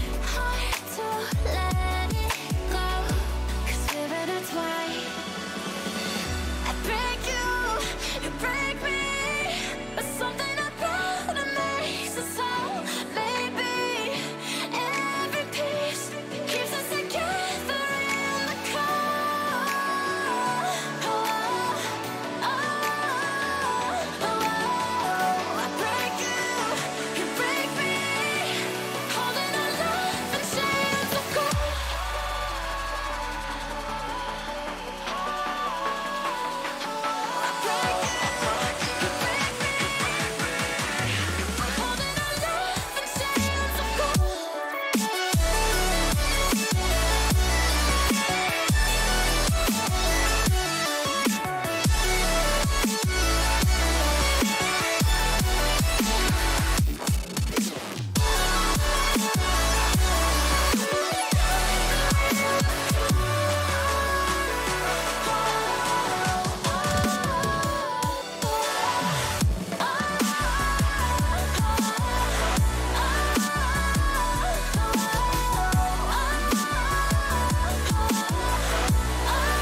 And welcome back into Nexus Gaming's Fall Frenzy, as it's the second leg of the Renegade Cup sponsored by Sonics. I am Curtis. I'm along with the Pacifists as we get things going in the, well, there's a lot of Rocket League that's been played, a lot that's going to be coming here very soon. And at the moment, we are going to be focusing in on the, I believe this is the, wait, I had it. Yes, that's what I thought. It is indeed the Pool B1 from Wave B this morning, or this afternoon. Clan Gang is going to be joining us, and then Onslaught is the second part of the matchup this evening. And Pacifist, a couple of teams that have some very notable names in the Rocket League scene that have been around for a while, some of which kind of take us back in time a bit. Yeah, for sure. Honestly, I got to say I'm pretty sad I didn't watch the rest of the tournament. Kind of took a nap, got away from me. But I'm glad I caught the end of that last match. Was it Mach 3 versus Action Words? I think it was. Yep. And man, that was just a fantastic showing. I miss casting Rocket League. I miss watching it. So I'm glad to be back here and excited for the upcoming match we got. I think you said it's Onslaught versus Clan Gang, which is definitely a team that I've seen before. So it's going to be great. Yeah, Onslaught with a couple of notable names. One, Pizzle, who used to be on a team that was called Couldn't Afford FIFA. That is a couple of seasons old. And then Rocket Van Persie, or RVP, as he is known. He has been around since My Shift Pro League days. He's been on the bubble about forever. And I've also met the man in person. Good dude to meet, and looking forward to seeing him play for the first time in a while. Claven on the Clan Gang squad, he has been around a bit too. He was just outside the top 32 in last season's RLRS play-in, and he was knocked down to lowers with a different roster by the Peeps, who are another team that has made some noise in the Rocket League scene. So it got some talent on this field. This should be a pretty competitive matchup, as the winner of this matchup does qualify for the next leg. So this is a very important match, and the loser, of course, moving down to the lowers. Yeah, for sure. I mean, you made it this far. You don't want to be the team that has to, attempt to requalify. So qualifying right here would be amazing for these guys. I mean, you said it, Claven, somebody that's been around for a long time. Somebody that I know and I've interviewed personally. It was a Clan Gang previously, Darkness, Claven, and Scruff. Obviously, a few roster changes in there, but either way, I'm excited to see him again, all these different players. We're about to get underway and get the action started. We are indeed. Clan Gang goes like this. It's Claven, it's Hefty, it's Overdose Joey, and it is Onslaught with Gazed, Pizzle, and Rocket Van Persie. We are underway with game number 1 as Hefty goes after the kick. Pizzle going to send it into the midfield area. On comes the Clan Gang. That's going to pound in front of the net. Taken well by Pizzle. Hefty will have to chase it down in his own end, try to work into the corner. Good challenge, RVP towards the net. That's not going to work for the Clan Gang. It's going to be a 1-goal lead. Yeah, a quick goal here.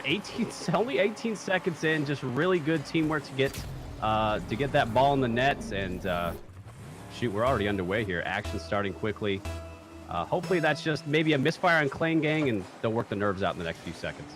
Yeah, I mean, that was a really, really tough spot for Odie Jody to get put in there. That was basically it. Chance for Gazelle. He's going to take this ball past midfield, try to turn into it. Overdose Joey out to the side for Claven. Claven tries to win the challenge. Joey up and over. He's going to go off or right to Gazelle, and RVP can't make doesn't need to make any touch, but he will anyway. It'll be a 2-goal lead. I mean, this is just a perfect setup. Joey would have needed to get a better touch on that to fully clear it, but Darkfire getting the demo in nets, completely wide open. That's typical Rocket League right there. Ford 18, 42 seconds in. And goes off the sidewall. Touch off the top from Joey. Hefty's up. He'll pound it into the corner, but Pizzle there to return it. Claven, nice takeaway. He's going to have one in the center. Chance far side for Joey, but he's not going to get there.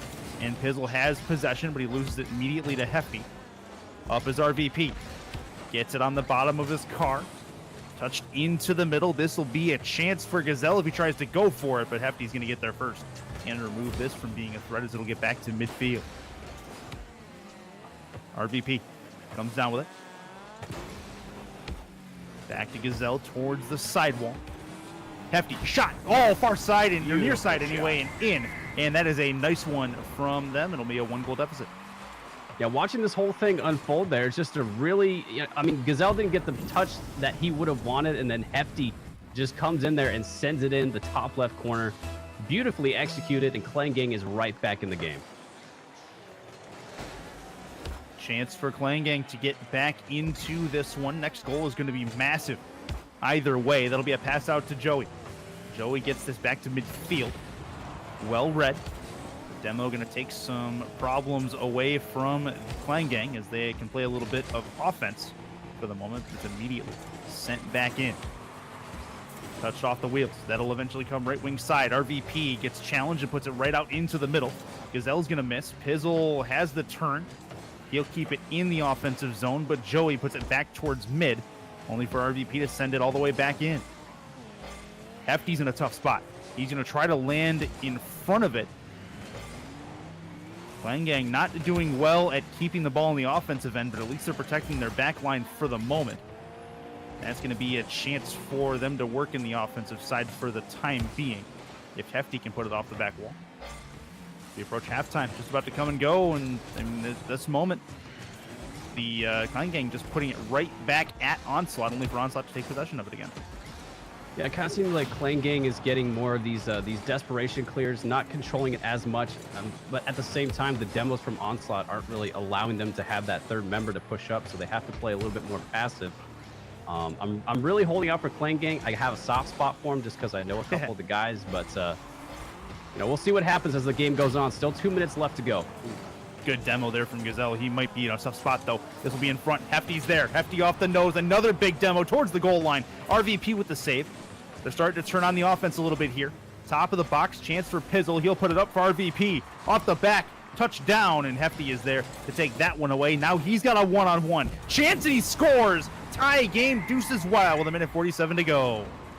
So beautiful turnaround here. The miss from the opposing team Onslaught, and there's just a 1v1 situation. Hefty with the perfect acceleration on the ball, sends it right over, getting the tie ball game, and we got ourselves a game 1 here.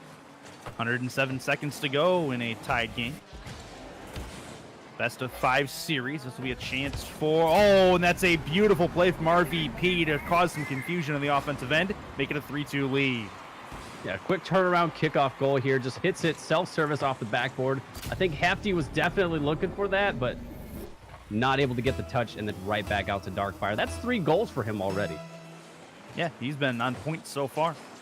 Might have a 4th here if he can turn this, but that's well read by Claven.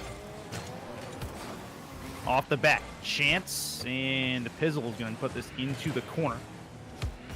Tough play off the back. RVP's got to get it clear, and he will. He'll send this back to midfield.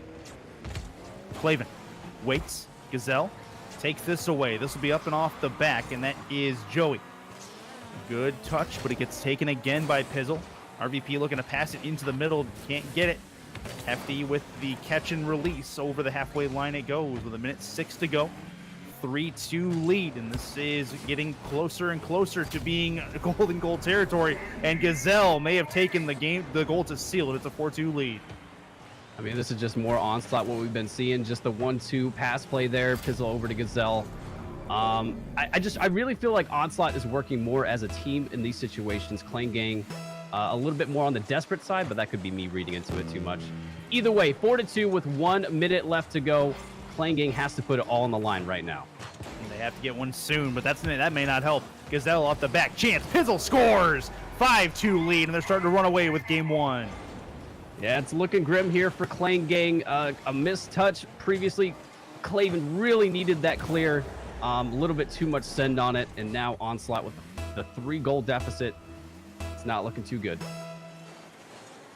51 on that clock. Clan Gang would be well served to get at least 1.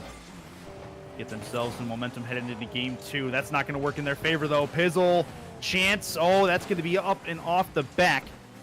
Getting a touch on it is Claven, but it may not matter. RVP trying for the second touch. He'll get a second touch, but it's not directed towards the net. As we get down to the final 30 seconds, things looking real good for Onslaught right now. Trying to get into the second leg of the Renegade Cup. This will come down Hefty towards the side. Actually put it up at OD Joey.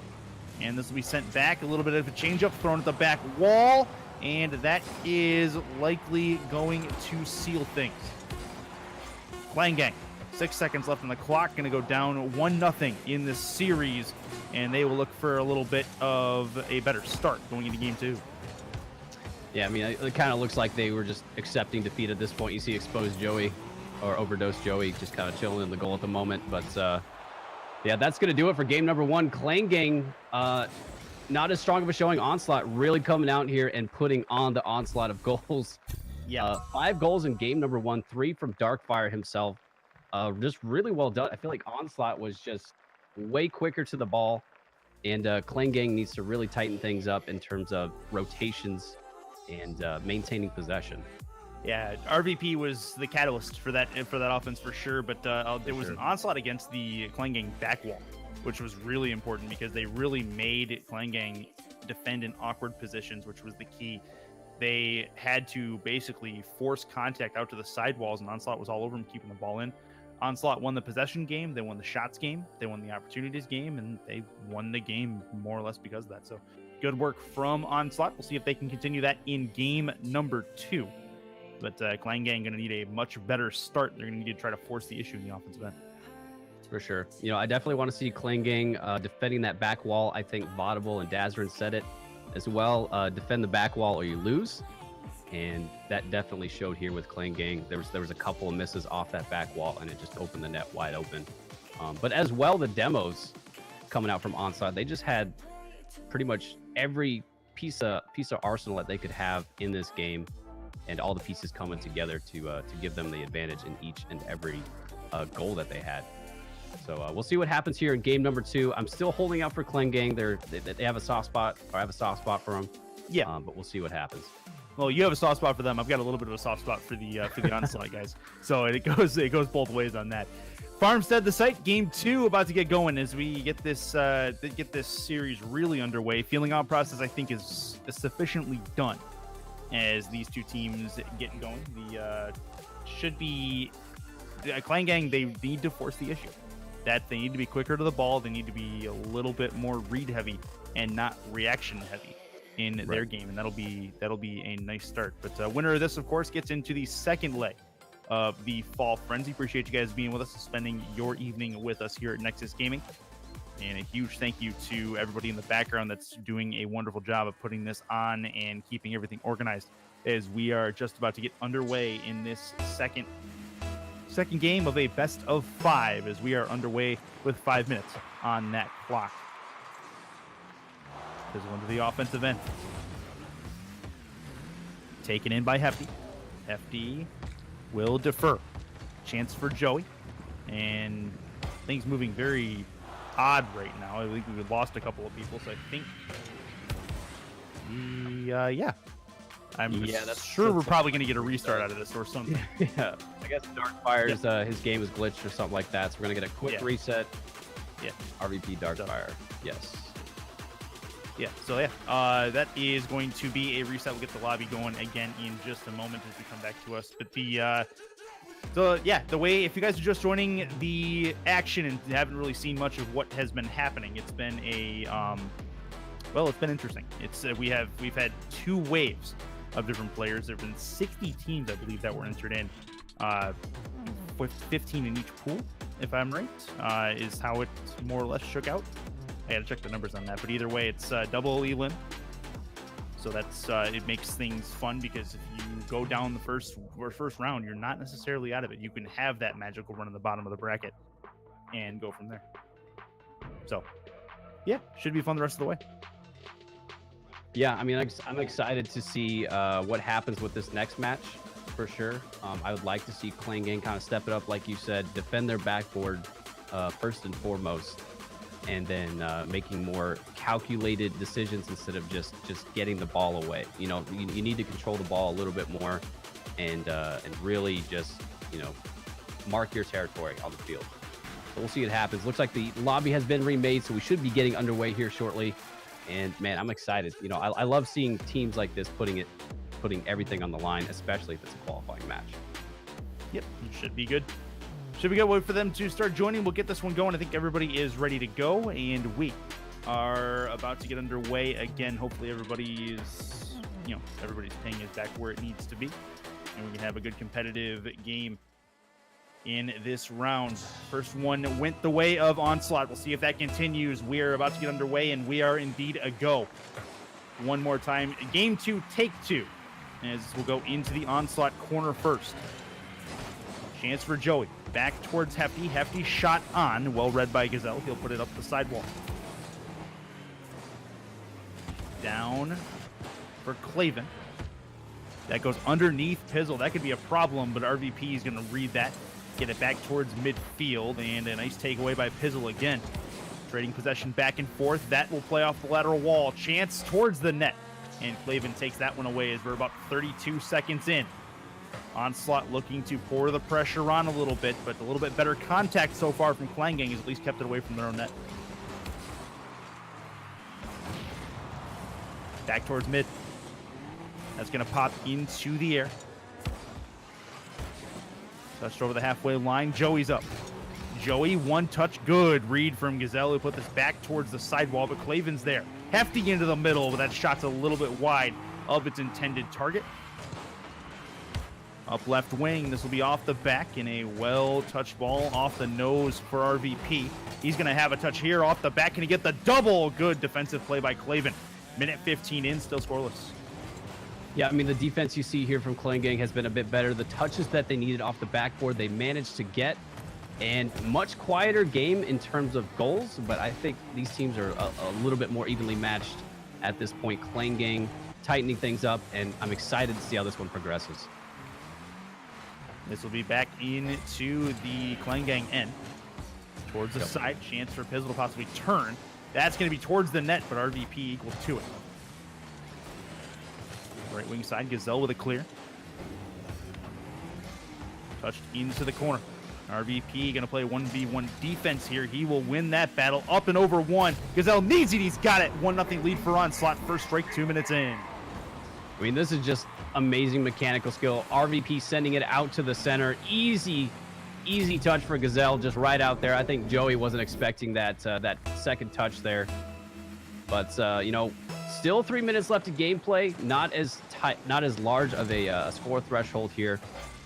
Clangang still in this one. Let's see what happens as things go on. Pizzle towards the sidewall. Off the back, it's Pizzle into the middle. Chance for RVP, but he can't finish it on the back end. That was close. Onslaught trying to keep the pressure going. Clangang finding themselves in those awkward positions they saw in game 1. Claven. Chance trying to keep it near side, going for the demo, and it actually gets demoed, and that's sent into the corner. As halftime's come and gone in game 2, Onslaught more or less picking up where they've left off. as they continue to add some pressure in. Yeah, Onslaught still maintaining control. It is in their half at the moment, but I feel like they're much more coordinated than Clan Gang, seeing a lot of double commits, at least 3 from the side of Clan Gang. And at this point, I don't really feel like you can have those unless it's intended. But it looks like Clan Gang a little bit more of the same from last game. They need to tighten things up a little bit more. They're thinking about good plays though. I mean, that particular one from Claven, he just about had good contact into the middle there. Couldn't quite find it. RVP, he's going to punch this up the ramp. It'll go far side and wide as it went over the crossbar. Still a chance in the middle. RVP into the corner. He scores. It's a 2-0 lead. I mean, this comes back to defending your backboard. You see 2 were in net at the moment. Claven had the right idea. He wanted to go on the backboard, but it was just a little bit too late. And that just wraps around for RVP. Easy finish for him. And 2-goal lead with 1:46 left to go. Got to do something here. Yeah, they got to get one soon. Don't leave it to the last second. Get yourself one and leave yourself a chance for a comeback. Oh, that's a takeaway, though. Gazelle off the back there for Pizzle. Has the angle. RVP going to try to play the mind game, but Claven is equal to it. He'll take it off the side. Goes underneath the ball. This will be off the back. Hefty into the mid. Back toward Gazelle. Back to RVP. Corner wall. Chance in front. Gazelle. Big save, Hefty. Around that corner. Punched into the middle. Claven with a long return. Hefty gets one off the nose. He'll try to give this a follow. Has enough boost to get there if need be. Joey gets bumped, and it'll be a nice return again from Gazelle. Really good team clears, good team communication from Onslaught, and it is paying off in dividends as they have a chance to keep the Clan Gang off the board for a second game in a row. I mean, you see the ideas though for Clan Gang. Like they're trying to coordinate a little bit more. They're trying to get these pass plays. They're just not quite lining up yet. 35 seconds left to go. They have to make something happen here, or it's all over. Might start looking toward the next game. Gonna have to find it somewhere. Chance in front. Pizzle scores, and that may put it away. Seal the game at 3-0 right now with 25 left. Yeah, unfortunately, these soft clears out here. Joey tries to get the touch, but it turns Hefty as the last resort. Not the touch he wanted. He wanted to get more on that to clear it. Unfortunately, sends it right into Gazelle. And 3-0 deficit. 25 seconds left to go. This might be the end. Yeah, that should be it for this particular game. Clan Gang have put themselves in a rough spot, however. Gonna have to come back from likely 2 games down. Gonna force a reverse sweep. They're gonna have to try to reverse sweep if they plan on moving in on the upper side of the bracket. Chance for Gazelle, he puts it down. Clan Gang would be good to try to get one in midair here, but it does not look like it's gonna happen. Onslaught takes game 2. They lead this series, count 2-0, and they've got their opponents on match point. I feel like, with this game, Clan Gang started out of the gate. They started really strong. There wasn't a goal for the first 2 minutes, I think it was. They were defending their backboard. They were doing what they needed to do, but then it turned into the same thing as last game. They weren't making the touches they needed. They were trying to line up a couple things, so shout out to them. But at the same time, they got to tighten things up even more. Otherwise, Onslaught is going to get the clean sweep, and Clan Gang is going to have to try again. There are some definite cues to show that Onslaught has played together for a long time. I know RVP and Pizzle on a couple of different teams. Gazelle, not sure how long he's been in the fold, but when you look at their communication, the way they pass into the middle, the way they get the ball to each other, and the way they help each other clear the ball, you don't really see that much from Clan Gang. You see more of an individual effort, and I think it's, generally speaking, it's hurting them a little bit. Exactly. I mean, you hit the nail on the head. It's been individual plays from Clan Gang. I don't feel like they're working together as a unit, and Onslaught is working together, and that makes all the difference in Rocket League. It's a team game. You have to be on the same level as your teammates. Otherwise, things are not going to go well. Or at least on the same page, if not the same level. 5 minutes on the clock. We are underway for game number 3. This is a chance, and Claven's going to get the Clan Gang on the board for the first time. It's a 1-0 lead. Okay, I like this. Clan Gang right out the gate. Claven getting that nice pinch, centers it right out. And actually, RVP tries to clear it, but sends it in. Clan Gang will take it. 4:55 to go. 5-second strike early as Claven's going to try to get by RVP.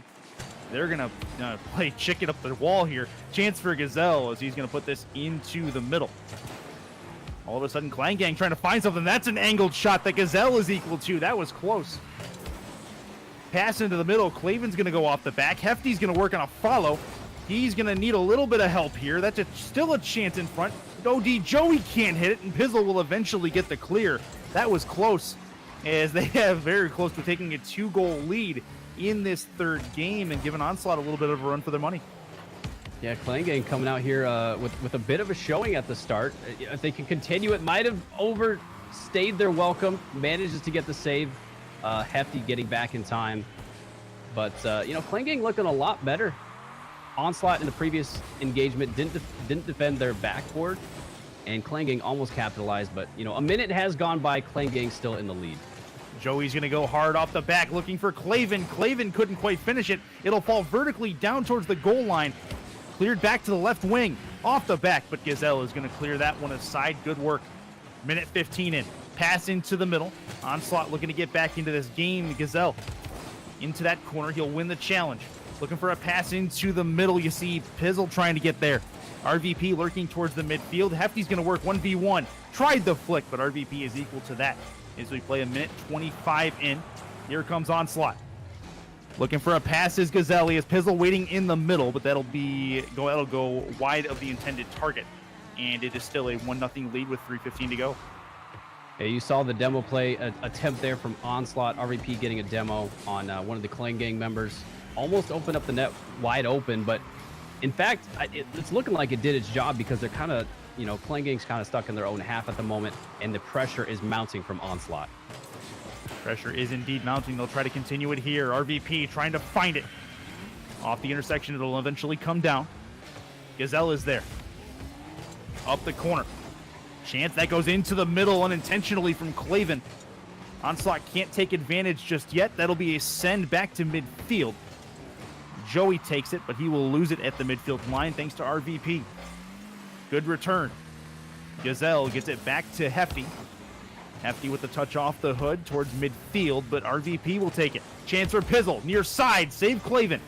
Coming in late is RVP, he will turn away. Shot from Gazelle and another save from Joey. They continue to pepper that net, and it is going real well for Onslaught. You got to think it's only a matter of time here. Yeah, it's looking like only a matter of time, especially with the demo opening up another avenue to put the ball somewhere. And at the moment, finally a clear out from Claven. But those demos kept putting Clan Gang in their own half. Ooh. And, finally back on the other side of Onslaught. Let's see if Clan Gang can get something going. RVP out off the hood of Pizzle. That's going to bounce off the corner. Joey will catch and release down to Hefty. Hefty gets it back deep right wing side. Pass out into the middle, but it goes past Joey. Claven's got to do something with it. Slows it down. Gets it past RVP. That's a chance towards the net. Trying to force it, but RVP does recover in time to get it back. Pizzle has to make a save as well. All of a sudden, they're firing salvos at each other. Neither one can find the net, but the Clan Gang has enough to win. Pizzle in front. He's going to miss this. Joey needs to try to cut this off. He can't do it, and Hefty will take it off the goal line as we come down to our last minute 10. Yeah, a couple miscues from Onslaught. I think there's a miss out in the center. Would have been an opportunity for them to set something up. But Clan Gang looking strong right now. They're holding the defense strong. And Claven might actually send that one in. That's going to be another one for Clan Gang. And now they're up by 2 with just under a minute to go. Oh, what a dribble by Claven. Gets past both of them. And Joey on the far side is there to knock that one in. Real good work on an individual effort. And it does pay off this time with 58 seconds to go. Well, wouldn't you look at that? Clan Gang trying to force a game number 4, and it looks like they're very close to doing so. This will bounce in front for Hefty. Hefty, no, scores! Gets it in the bottom of the net. It's 3-0, and that may seal it. It's like Clan Gang decided to start working as a team all of a sudden in this game. Passing it out. Hefty just getting the nice angle down. RVP, I mean, that was just perfect placement from Hefty. You saw RVP on the backboard. He was ready for the drop down, but it was just drop down right at the bottom of the goal, and there was no way RVP was getting to that. 3 goals scored by Clan Gang in this game to 0 of Onslaught. Looking really good for them. And that's going to go up and off the corner. Joey's going to get this above the crossbar. Onslaught trying to at least get 1. Well conserved boost by Joey. RVP into the middle. Hefty with the takeaway. Gets it up and above 1. Can he do 2? No. Gazelle with the takeaway. Well done. Pass into the middle for Joey, but Joey will pound it into the corner. 17 seconds to go. And it looks like Clan Gang will force indeed at least a game 4 as their adventure and journey towards a potential reverse sweep gets off to a good start, as this will get into the Clan Gang end. We'll see it die here eventually, and that will kill it for game 3. That's a big, big win for Clan Gangs. They're starting to find the rhythm of this series.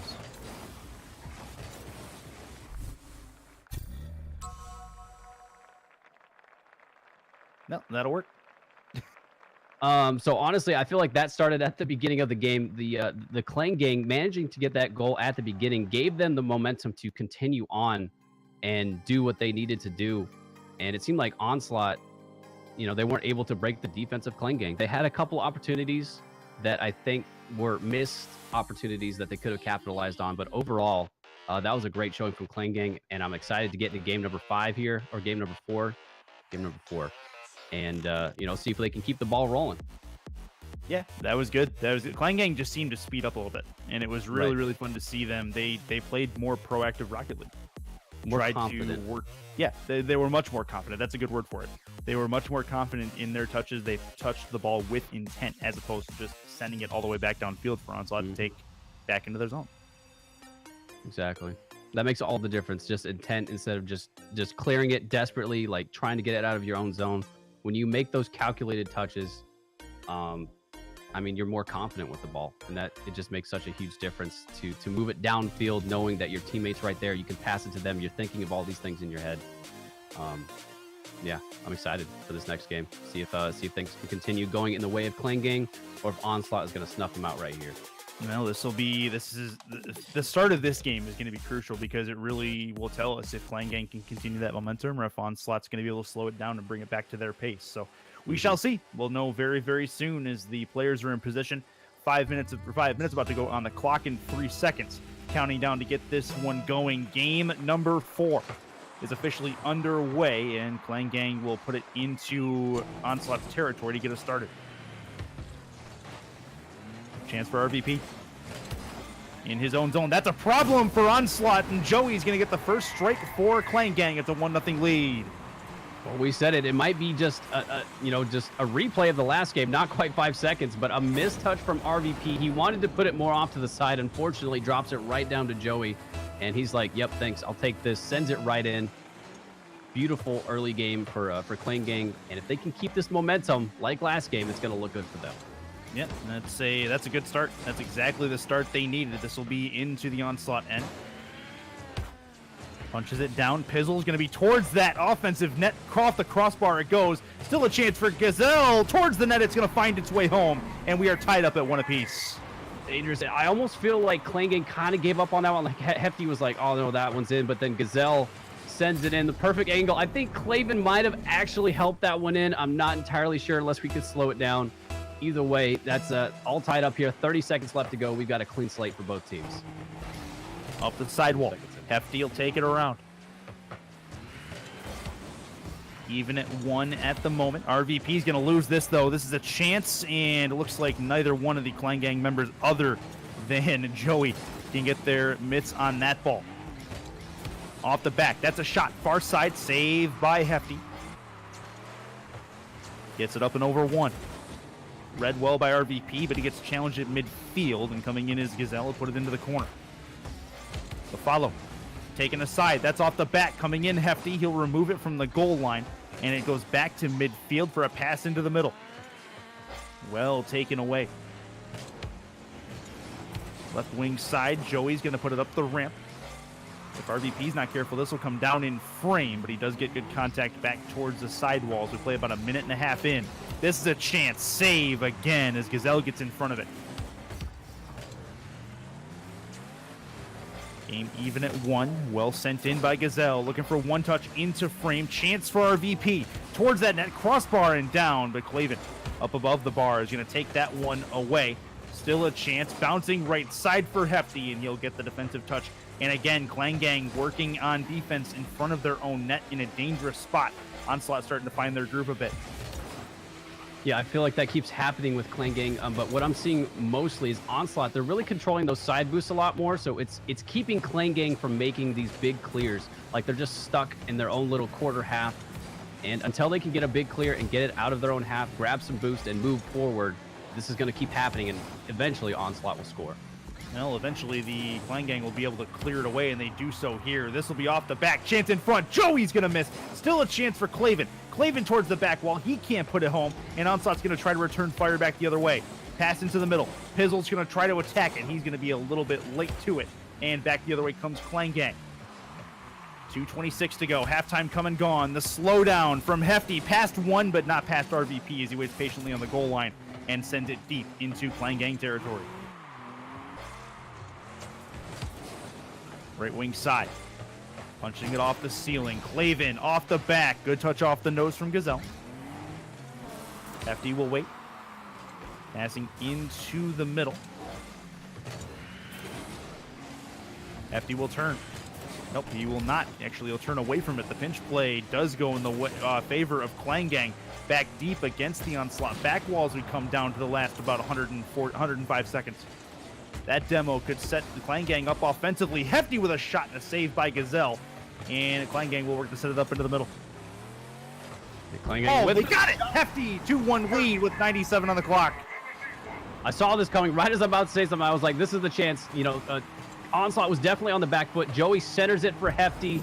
A miss from RVP. Center goal. Clan Gang needed that one. 1 minute and 37 seconds left to go. Clan Gang maintaining that defensive stronghold and now pushing on to offense. They're feeling good. They're feeling good right now. They've got the confidence. They just have to continue this game and close it out. We are 90 seconds away from having a Game 4 winner. Clan Gang needs it to be them to move into a decisive game number 5. Chance in front. Joey towards the net. Saved by Pizzle. Onslaught needs to try to find a hero here. Still have some time. Pizzle trying not to waste any. Towards the net. It's in. Oh, the demo on the goal line is crucial, and we're tied up at 2. That demo could not have been more perfect timing. Unfortunate touch for Claven. His 50-50 did not work out, and Pizzle sends it right past. Gets the demo in net, and that ball just slides right in. Tied ball game. Again, the slate is wiped clean for both of these teams, but only a minute left to go in gameplay. Honestly, Curtis, I feel like this is anyone's ball game. It absolutely is. It's a very, very competitive ball game we've gotten to now. Huge shout out to Gazelle so far, savior at the moment, and still plenty of time to get more. What a shot from Hefty! It passed into the middle is golden, and they take the lead right back. I mean, this is just a good opportunity. You saw Hefty was rotating out. He turns around, takes the pass from Joey. I mean, that was a full send ball. You're not defending that unless you read it 2 seconds ahead of time. But Clan Gang now taking the lead. Less than a minute left to go. It's only going to heat up from here. We're not done yet. 52 on the clock. Clan Gang defensively needs to get this one out. That's a pound into the middle. Joey's going to send this back to midfield, but Pizzle will take it away. Claven with a nice ricochet off the back wall. This will be a chance off the back. Gazelle is there. Chance for Pizzle defensively. He's got to catch and release, and he will back into the Clan Gang end. Gazelle tries to put it down for Pizzle, but he does not have a ton of boost. RVP towards the side, but Hefty's going to read it. It's just touched back into the Clan Gang end. That's potentially a problem for the boys in blue. Pizzle off the corner wall. Chance on the angled play. Far side and well wide is RVP. And Clan Gang can work defensively to try to get this one out. 8 seconds left. Onslaught is pressuring. Chance near side. Gazelle puts it up in the air. They got to try to find something angle-wise. Off the corner, and they can't keep it in the air. Clan Gang has indeed forced a Game 5 in this series when it was looking very unlikely for the first 2. Yeah, I mean, those first 2 games, I wasn't feeling it for Clan Gang, but the momentum has shifted, and Clan Gang really putting on a showing here. They're working together as a team. They're making those intentional touches, calculated touches, and it kind of seems like Onslaught just doesn't have an answer for it. You know, Clan Gang has sped up their game, and Onslaught, they're going to have to match them in pace. Otherwise, Clan Gang could close this one out and end up qualifying. Well, I mean, at this point, the Clan Gang have adjusted. It's now Onslaught's turn to readjust. And so far through those 2 games, they have not done that. So it's going to take a Game 5 to decide a winner and get one of these teams to be qualified for the next leg, as the loser will go down into the lower bracket. We'll see who it happens to be, but should be a fun 5 minutes to determine who it's going to be. I hate to stress the point of score first, win game, but at this point, that's what we've seen for the first 4 games in this series. You think that continues? Yeah, I mean, it's been the story. The team that scored first did end up winning, I feel like 100% of the time. But I think Onslaught, what we saw from them the first 2 games were the demos and the physical play, and that made a huge difference, put Klingang on the back foot. If they can, I mean, it's a double-edged sword, but at the same time, if they can do that, put themselves in better positions, I think Onslaught will have a good chance to bring this one back. But Klingang has a lot of momentum going into game number 5. And we are underway with that game 5. Onslaught looking for the first strike. Gazelle goes towards the back. Could touch off the nose from Hefty, but it'll be in the middle. Pizzle with the miss. That's a problem. Claven towards his own back wall, unfortunately for them. Gazelle towards the net, and Claven's going to fall on top of it. That was close. Right wing side. Chance for Claven, but that's sent aside by Pizzle. And it'll be up the side wall again for him. Gazelle goes off the corner wall, and it's a chance for RVP, and he makes no mistake. 29 seconds in, they got the first strike. I mean, this was an exciting first 30 seconds. Pass out to RVP from Gazelle. I think Claven was trying to turn around quicker, but he didn't quite. He wasn't ready for that shot, essentially, in net. But a lot of demos out in the first 30 seconds, a lot of physical play, and that's what I love to see, because that makes such a huge difference in momentum shifting. But still a lot of time left. Klingang can definitely bring this one back, as it's dangerous out in front of the net. That was very, very close. Claven couldn't quite get the angle on it. As from that pass, Hefty's going to go up, but Pizzle's going to get there first. Not great contact, though. Chance into the middle. Claven into the top right corner, and we are tied up at 1 apiece. Claven with a boomer into the net. This is not quite the touch that Pizzle wanted. I think he wanted it more off to the side, but then, you know, Joey was right there ready. Pass out to the center to Claven, and you're not defending that goal. Yeah. A little too much send on that. No, it's going there. That's basically it. Good shot, and makes it a 1-1 game. Chance for Joey. He's not going to be able to get that away. Pass into the middle from RVP. Defensive touch by Claven is decent. Pizzle trying to force the issue again. Oh, that was nearly a problem. Claven ended up passing it back to OD Joey, but Joey had to be in front of a missile sent right at him. Minute 12 into the game. Pizzle and Claven are locked up in the offensive corner for Onslaught. It's a dangerous game of chicken, as neither one wants to give it up. RVP, and they finally do, and cancel the interlock there. Back at the midfield goes the ball, and Onslaught will try to take over. Honestly, I was wondering what was going on in the corners. I think it was Pizzle and Claven. Like, honestly, why would you do that at this stage of the game? Is that a legitimate strategy? Like, I mean, it bring can it be. down to 2v2. Exactly. Yeah, exactly. If you have better individual players on your roster, maybe you want to keep that interlock going, because in that situation, in any game, whether it's ranked, whether it's unranked, whether it's casual, whether it's just joking around with friends, you don't want to be the one to let go of that interaction. This is on the goal line. Chance in front for RVP, but a save by Hefty. Pizzle going to try to find the angle. He can't do it as we come into the last 2 minutes and 48 seconds of game 5. It looks like Onslaught's starting to find a groove here. Hefty back to midfield it goes, but they keep it in. Really good offense right now from Onslaught as they try to continue it. This will be off the back wall hard for Hefty, and eventually a clear coming out from the Klingang.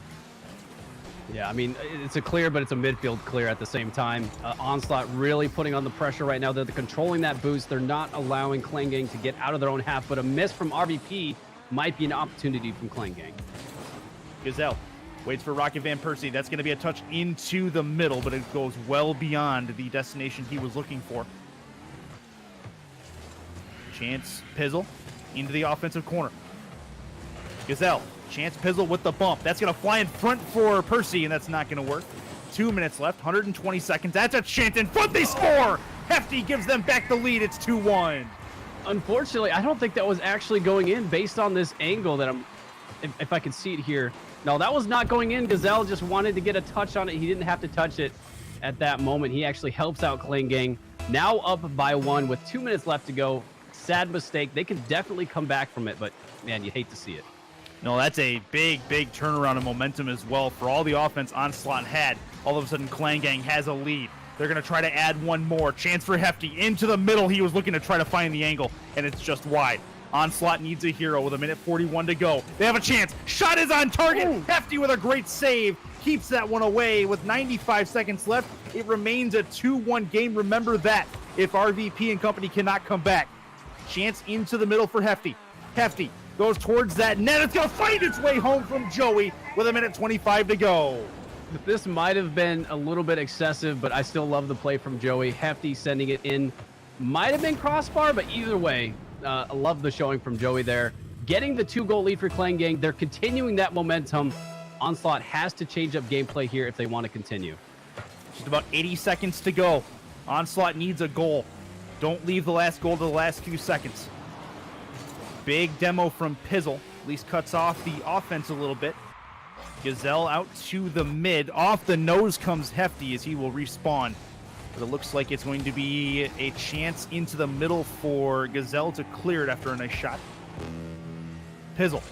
Chance off the nose. That's hard off the back. He's looking for a demo as well. RVP towards the net. Not great contact. Still can turn back in. Shot towards the net. Big save. Hefty again with a couple of great saves. 47 on the clock. Shot towards the net. That's off the crossbar. Pizzle up. Needs it. Got it. Huge goal to get them back within one. I mean, shout out to Hefty for holding on this long. He made a couple saves prior. He made some saves here, but unfortunately, he's out of boost, not able to recover. Or he's not out of boost. He had plenty of boost, but he's not able to recover in time to make the save there. Just too much pressure. That's what Onslaught needs to do in these next 43 seconds. Just do what they just did right there, and they have a chance to tie it. Gazelle looking for a pass into the middle. That's a good touch. Pizzle there. Shot towards the net. He scores. Game tied. 35 to go. You can feel the momentum shifting right now. The confidence is coming back from Onslaught, and that pass out to center. I mean, that's crossbar down. That's very hard to save. It would have had to be on the backboard right there.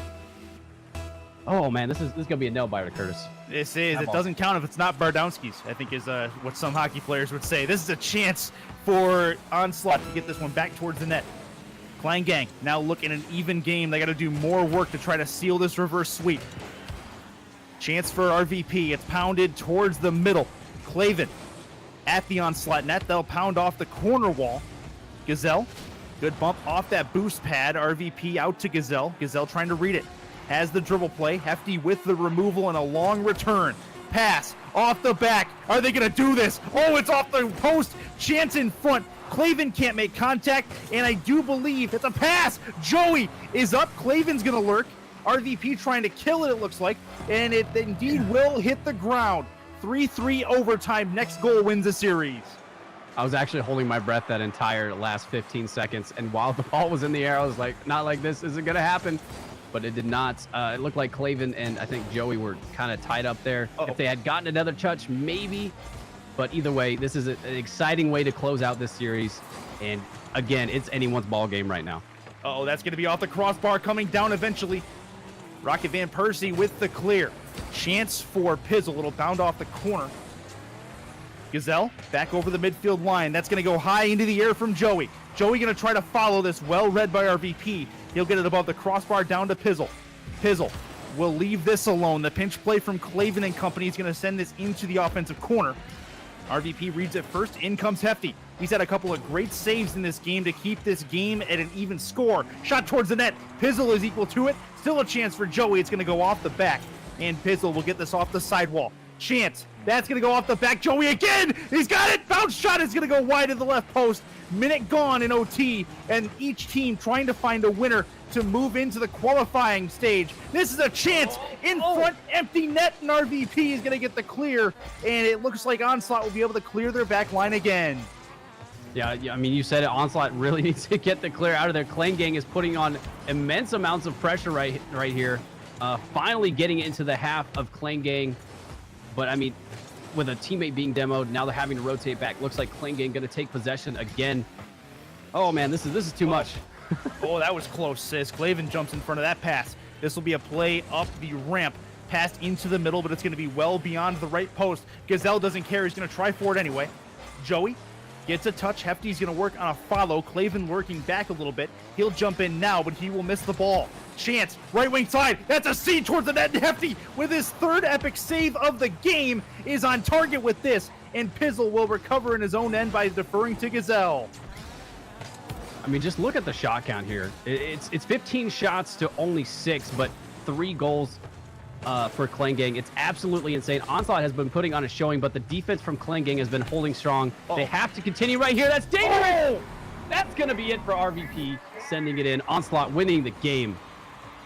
That was absolute heartbreak for the Klangang. They got so close to the reverse sweep. RVP cuts the angle very sharply and is able to find it and give Onslaught a 3-2 win. That was absolutely clutch and a gorgeous series to watch from start to finish. A lot of fun to see. I mean, I'm speechless. Honestly, my first game back casting Rocket League, and this is what I get to cast. That was amazing. That's pretty good. The comeback story, Klangang almost coming back completely and closing it out, but couldn't quite clutch it in overtime. That's a feels bad, man. Either way, shout out to Klangang for showing up and putting on a show. You guys killed it. Just a couple things to work on, and Onslaught also staying strong. But again, look at that shot count. That is absolutely ridiculous. The fact that Klangang was able to hold on that long against Onslaught was insanity. That was a lot of fun to see. Yeah, the when they won that third game, you really weren't sure. But when they won that fourth game, you really started to see, you know what, Klangang can do this. And then it took 3 minutes of overtime for Onslaught to finally be able to seal it. So that was a lot of fun to see. So as we were casting a very, very hype matchup, got some things to catch up on as far as the stream is concerned. First of all, if this is your first time at Nexus Gaming, which, you know, it very well might be. First of all, welcome.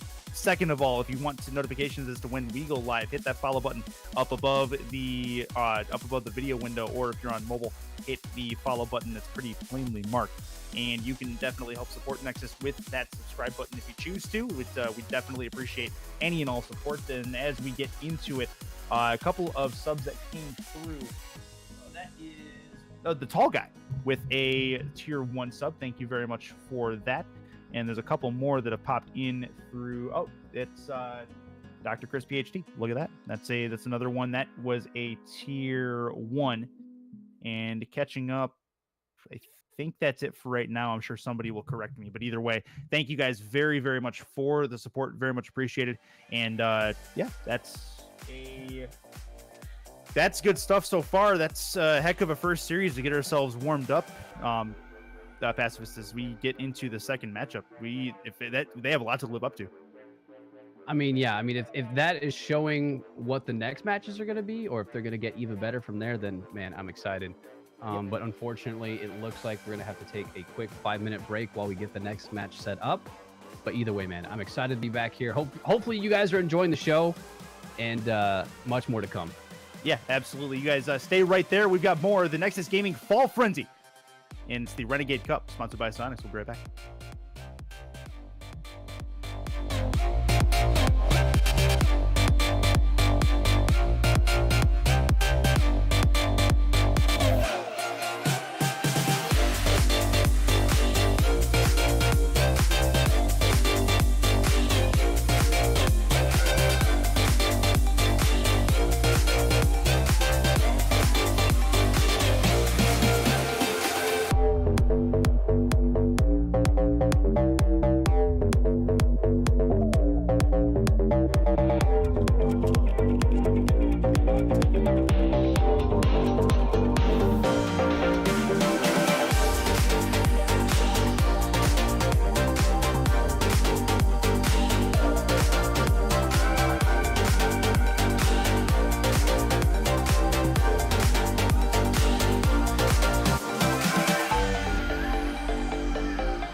And welcome back to Nexus Gaming, and we are just about to get set for the next matchup as we head into losers round 3 in Pool B2 of the November Renegade Cup Monthly. This is going to be 72 pin connector and Ballbusters getting set to go. Curtis along with Pacifist, and Pacifist, we saw an absolute banger of a game that we between Onslaught and the guys who didn't win, and I can't think of the name right now. Clan Gang. Thank you, Clan Gang. Yes, and that I just realized that was unintentionally very savage. Sorry, guys. So Clan Gang went down in a 5-game series. That was a fun one. Should have another good one here between 72 pin connector and Ballbusters. You said 72 pin and Ballbusters. Yeah, I mean it's going to be another great game. Again, if it's like what happened in the previous game, if that's going to be the rest of the night, then you guys are in for a treat. We're going to keep it fun. We're going to keep it exciting over here.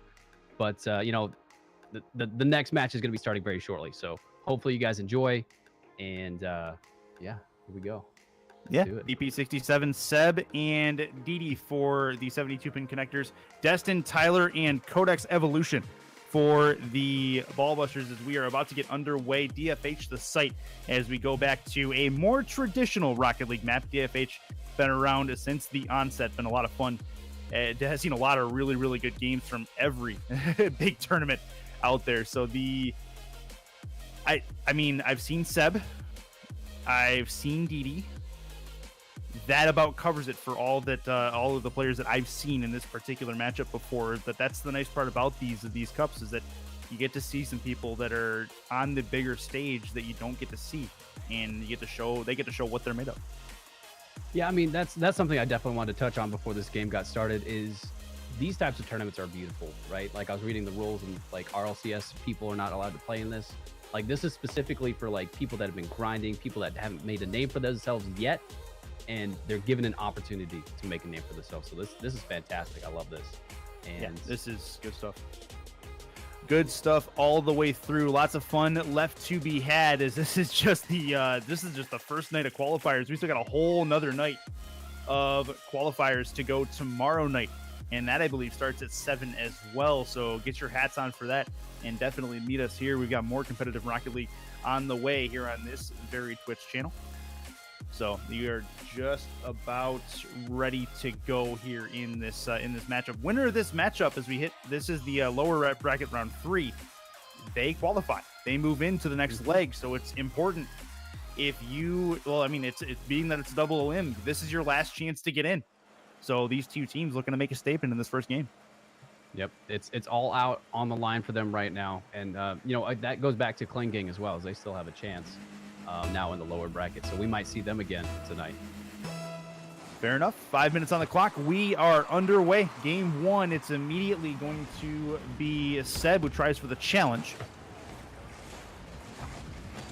Out to the sidewall. Chance. Oh, near side. BP67 is going to get in front of that. Ballbusters out into the middle.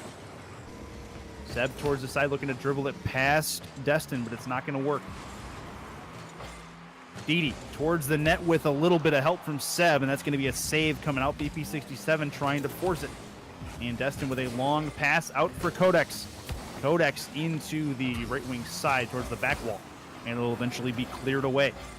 Tyler gets demoed. That's a big demo in front, but the defensive touch by Codex is strong for the moment, and he needs a little bit of help, but finds it. And they do keep the back wall clear. Good stuff by the Ballbusters defensively to keep the game even at 0. Until there, BP67 far side finds it at the 1-0 lead. Caster curse, right as you said it, I was like, oh no, here it comes. But Didi getting the nice touch over Codex. Codex actually out of boost in that moment. Not able to get back in time. Going to be sent in there by BP67. And I mean, from what I've seen in the first minute, 72 pin has been putting on a lot of pressure. So Ballbusters, they need to make some more intentional touches in order to keep it out of their own half. Otherwise, we could see more of the same the rest of this game. Didi trying to fall on top of it and succeeds in doing so. Chance for Tyler on the clear. He'll have a chance to follow it up himself, but BP there first. Codex will miss on that chance. That's an empty net. Can't miss those. This one's going to go off the post instead, though. BP67 wants that one back. Pass across. Not going to go the way he wants. Sevinator is going to try to get this towards the net. BP will lurk back towards his own zone. Pass into the middle for Seb, but it's removed by Tyler. 1-0 lead for 72 pin connector. Chance coming down for Didi. That's going to laterally play into the middle. Seb is going to take a shot, and that'll be wide of the right post, but it looks like they're going to try to continue this offensive string. Pass into the middle. That's a nice one, trying to finish it. Seb with a nice save. 3:06 on the clock, already 2 minutes gone. Pretty fast-paced game. Not a lot of slow time for either of these teams to really recover. Right, definitely a little bit on the slower side. Like, things have slowed down a little bit at this point as we're nearing that halftime mark. I'm still feeling this one for 72 pin connector right now. Ball busters, they're getting the ball out of their own half, but they haven't quite lined up their passes and their shots yet. If they're able to do that, then we're going to see at least a tie ball game in the next minute or so. But again, 72 pin, keeping the ball rolling here. That was very, very close. They are indeed having a pretty good game offensively. Just got to get one more, I think, really give themselves some unreversible momentum. Tyler, off the side, it will be BP towards that orange net. Cleared away by Codex. AP67 going to try to force the issue. That'll bounce near frame, but not quite in it. Tyler is going to try to dribble it out. That was nearly dangerous. Codex with the clear. At least gets it back to midfield. Real good offensive rotation. 72 pin connector shrinking the field. It continues here as we play with 1:55 to go. Yeah, again, it's on the half of ball busters. They're desperately trying to get it out, but it's only a midfield clear. Wide open net. Gonna be BP67 to send it in. I need to catch this on replay exactly what happened. Tyler tries to get the clear. Codex, Destin going for that boost on the side. He needed that boost, but I would say ball over boost in that situation. Unfortunate for ball busters. 72 pin now up by 2 with 1:50 left to go. Straight up, Tyler just wants that clear back. That's what, he can't put that ball there. That's what Exactly. really hurt. Chance off the back. Codex is going to pass back and keep the ball in for Tyler. BP with the takeaway. Didi. Touched into the right wing side. Codex will remove this. Good boost steal from Didi as well. 7-hitter. Off the nose and off the ceiling. It'll eventually come down. Tyler's going to miss. Codex will wait for the shot. It's going to come back to him. That's wide of the target as BP is well left of his try. 13. Hard bounce into the middle. Chance. Demo scores. Destin is going to bring this back to a 1-goal deficit. Beautifully timed demo here. You see the demo prior to that really set him on the 72 pin connector on the back foot. Codex getting another demo to open up the net. Perfectly sent in. Destin getting that goal, and now narrowing the lead by 1. Still plenty of time left to go here. Ballbusters is in the game. 67 seconds to go. This will get into the offensive corner. Chance for BP. BP looking for it to play off the nose. That's not going to work. Seb, empty net. Shot is in, and they have a 2-goal deficit to work with again. It was almost like a replay from the previous goal of 72 pin connector. A soft clear out to not even half field, and then Didi sends it right in. Tyler not able to save it. I think he was expecting more of a clear there. Unfortunate positioning for Ballbusters, and the goal lead widens again to 2. Codex, long bomb. Chance for him to try to finish this one on the double touch. That's not going to go. Seb with the removal. Or I'm sorry, Didi with the removal. Chance in front. Destin save. Still there. And a clear from Tyler as it goes laterally wall to wall, side to side.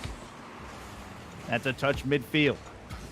Tyler misses on the clear, and it's going to be BP making it a 4-1 lead. That should seal it. Now, BP67, clearly the MVP here, just takes that pass. That's his hat-trick goal right there. Unfortunately, Tyler not able to save it or read it in time. But, man, not looking good for 40 or 72 pin connector. They're going to have to reset after this game and really assess, what are we doing wrong, because 72 pin connector looking way too good. 30 seconds left. This is going to be a right wing side again. That'll pound hard off the back. Chance for Codex. He'll miss. 22 left. Be real good right now for the Ballbusters to get at least one. And gets the demo, does the 72 pin connectors. Seb trying to finish it on the back end. Destin's going to try to take this in the offensive end, but he loses the ball. Tyler, pass. Destin can't find the answer on the back end of that pass, and 72 pin connector pretty convincingly wins game 1. And the Ballbusters are going to require a real good start game 2 to get back into it. Yeah, I mean, they need a hard reset at this point. They can't be thinking about this game and the mistake that they made right there. There was two situations where there were soft clears, and you really got to get those clears either off to the side or you got to send it all the way downfield. Otherwise, you're going to see what happened right there. It's just an easy lineup goal for 72 pin connector. But for the most part, I feel like the ball was on the side of Ballbusters a majority of the game. Just too much pressure. Possession game definitely won by 72 pin connector, and they do that one well as they really did not let Ballbusters get out of their own zone for an extreme length of time. So good stuff from them. They'll try to continue that as we get game 2 started. Huge shout out to our friend Malabite for the tier 1 resub. 18 months, I think, is what I saw. That's a year and a half for those of you counting at home. Good stuff from Malabite. Thank you, sir. As we are getting back underway, game number 2 in this best of 5. Crucial for 72 pin to try to continue this. They can put their opponent on match point with a win here. And this is underway. This will be off the sidewall. Sealing and down pass into the middle. Not going to find its way home. That's a chance out front. Tyler is going to try to force the issue. He can't find it. Off the nose. Good touch from Didi. 7-8er is going to try to get this back right out to right wing side. Codex can't make the save, and BP has the first goal for 72 pin. I mean, Codex was there and ready. You saw him try to get on that sidewall and hop out into the net, but it looks like he got caught on that corner right there. It actually ends up backflipping. That's unfortunate. If he had sent it out right into the center, he might have been able to save it. Either way, well-placed shot there by BP67, showing that he's trying to be the MVP again. Got 3 in the last game. And again, 72-pin connector coming out strong here in game number 2. That's right wing side. Tyler can't get there. Back to the middle. Right wing for Didi. Didi, BP67 is going to take it from him. Well deferred, and chance in the middle for Tyler again. A little bit high. Destin with the miss. It'll be a chance for Seb. Has the boost. Pounded it into the middle for Didi. Shot towards the net. It's off the post, and they can't find the angle to get that one in as Destin's going to take that one away. That's a shot towards the corner, and it'll be a ricochet across the mouth of goal. It's not going to find its way home. That's a big missed opportunity for 72 pin to make this a 2-goal lead. I mean, they definitely had the right idea. You saw them. They realized that they were in a 2v1 situation, so the pass play was perfect. Just a little bit off target. 7-8er, almost another chance to put another one on the board. But 72 pin really controlling the pace of the game right now. Ballbusters trying to get something going, but it seems like they keep missing when they need to not miss. But that might be it right there as Codex sends one in to tie the game. That's a really, really good pass off the back. Tyler miss on that, but Destin forces the defense out. Seb's got to make contact there. If he goes for that, he doesn't. It'll bounce off the back and makes an easy one for Codex. Can't miss those, and he doesn't. Tie it up at 1 apiece. Huge play. Full house on the board. 1-3-3-3-1. It's a good poker hand. Seb. Pass off the back. BP is there. Empty net to work with. That's off the back and good. Save by Destin as he comes out and clears it away from the goal line. Up and over. Chance off the nose. This will be a double tap attempt. Nope. It'll be a pass out to the mid. Didi off the back. Coming in is Seb, but he does not have a great launch angle at the ball. And he will remove that. It's still a chance in front, and BP's going to knock that one home, however, 2 minutes in. Huge mistake here in rotation breakdown. Tyler was going for that one, but the miss from him really opened it wide open. Destin not able to get back in time. Just unfortunate turn of events for Ballbusters. They needed better touches in that situation. And 72-pin connector, again, with this relentless pressure, is making it real difficult for Ballbusters to get anything going. Well, next goal is going to be crucial, as it was in game 1. This will be into the corner. Destin looking to tap it into the mid, and that'll be a send-off for BP. BP misses on the keep, though. And not great contact in the midfield from Tyler either. And that may set up a fight at midfield for the ball, and looks like Destin is going to get this one out to Tyler as they put it deep into the 72-pin corner. Seb. Misses on this. It'll be Didi. Oh, Tyler nearly dunked him into next week. Pinch play goes hard and right of the post. Pass into the middle. Destin trying to finish it. Now it's Seb.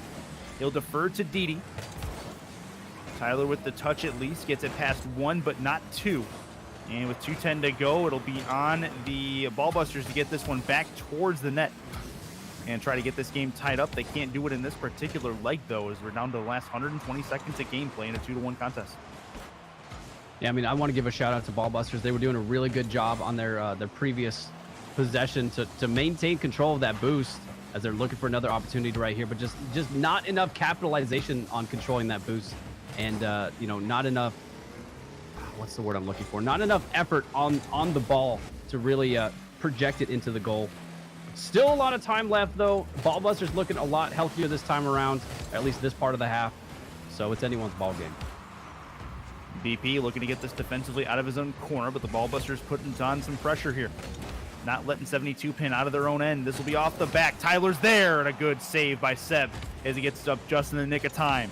BP out into the middle. Gets it past one. Has to try to find the contact. Pass for Seb. Seb can't get it. Didi waiting patiently. Long return. Up to follow. Puts it towards the net. It drops onto the ground. Sebinator's got a chance, and it will go left of the post. And BP responsible for keeping a chance in the offensive end. Oh, but it's a save of the own shot. And Sebinator can't put it past his own teammate as they try to put the game away. Remember that. If they can, if the Ballbusters can come back. Yeah, I mean, that's definitely a missed opportunity right there. They really wanted that one to go in. Oh. Otherwise, I mean, it's too close of a game at this point. Now the script has been flipped. Ballbusters on the attack. 72 pin might be kicking themselves for that. 27 seconds left. It's on Ballbusters to get this ball out. This will be off the back. Chance for Seb. Can't get there. BP 67. That's angled into the middle. Shot on net is DD. That's good. That's a 17-second game-sealing goal likely, and it's a 3-1 score. I mean, that's what 72 pin was looking for. They wanted that 2-goal deficit in the last minute of gameplay. They got it. Beautiful pass play out to center, and defense just was not ready to defend it. 17 seconds left to go. I think it's safe to say 72 pin has secured this victory. 14 seconds. 72 pin looks to put this series away in the next one, but they do seal game number 2 in this contest, as that one will ricochet wide. Huge game for 72 pin. Ballbusters showed some life, but just not enough to tie the series up, and they are now on match point. 72 pin connector wins it 3-1.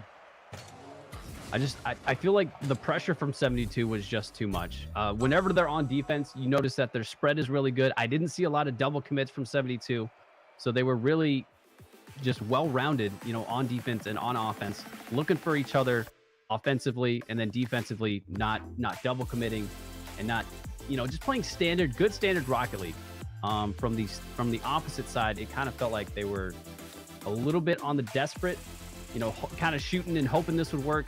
I'd like to see a little bit more, things lining up for Ballbusters, but only time will tell.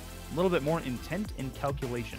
Exactly. That would be good. Yep, that's that about covers it. Scoreless in game 3 as we get underway one more time at least for this particular series. DD is going to have to make a save early, and will do so. If there's any consolation right now, or potential consolation for the Ballbusters, this was the situation that the Clan Gang was in the last series. So if they can pull a Clan Gang and actually reverse sweep, they would be elated. No doubt about that. This will be at midfield. Good takeaway. Up is Destin. That goes hard off the back. Turning back in is Tyler. Tyler will miss on that opportunity. Codex into the middle. DD out to BP. BP trying to finish the pass. Destin has an empty net to work with. Trying the dribble play. The slow play is good. That's a great play in front of the net. It's a 1-0 lead. That was beautiful by Destin to realize that, he had a chance here. DD was rotating back for boost. It was pretty much a 1v1 situation, and he gets the perfect flick, sends it in the upper 90 of the goal. Destin might be the MVP here, because he might have regained the momentum for his team with, still a lot of gameplay left to go. Yeah. Love to see it. That's the first lead of the series as well for the Ballbusters. This will be a chance near side. Destin with a chance to make it a 2-0 lead, but not enough velocity on that shot. And it looks like the 72 pins will be able to clear it and send it hard back the other way. Nice save from Tyler to get in front of that ball. Destin gets it easily removed from him. Cleared from Tyler. DD back to midfield. Sent into the corner. Tyler with a chance. Codex. Destin Far side off the crossbar, and it stays away. Didi will be responsible for getting it away, but Tyler not going to let him. This is a nice send back to Codex, and Codex towards the sidewall he goes. Off the corner. That's pounded near side. Codex and Tyler attempt a pinch play there, but it doesn't quite work out the way they want. Destin back to midfield with his touch, but only as far as BP67. He'll pay for his transgressions dearly, but he does keep the ball into the offensive end. Chance. Didi scores! Far side, tie the game up at 3-12. This aggression from 72-pin connector kind of all started when Ballbusters double committed on defense. After that point, they weren't able to get the clears they needed. The rotations were breaking down, and unfortunately, that goal for Didi was inevitable. The pressure just kept mounting until it was too much. So great job by 72-pin to put on the pressure. Ballbusters you can't afford to double commit at this point. You just can't. 1-1 game. 72-pin. Looking for a pass out to Didi. Didi trying to come back in, but it's taken by Destin. Tyler puts it up into the air, but it's read by Seb. And Sebinator will take it into the offensive side for the moment. Codex gets it past one. Destin's going to try to follow this, as is Codex is going to find its way home. Give them back the lead. Destin gets credit for the goal. A great teamwork on this play as well. Codex and Destin working together to really muscle the ball into the net. You see there, the pinch from Destin and Codex actually pushes it past the defender. So great heads-up play from Ballbusters, giving them the lead back. And this is looking like a great game for Ballbusters. They just have to continue this teamwork mindset. Tyler, chance towards the back wall, well read by BP, who gets great contact off the nose. Good bump as well. Might set up Didi with a clear, but coming in to take that one away is Destin. Destin keeps it nearly in frame. Seb has the dribble try, doesn't get it around Tyler.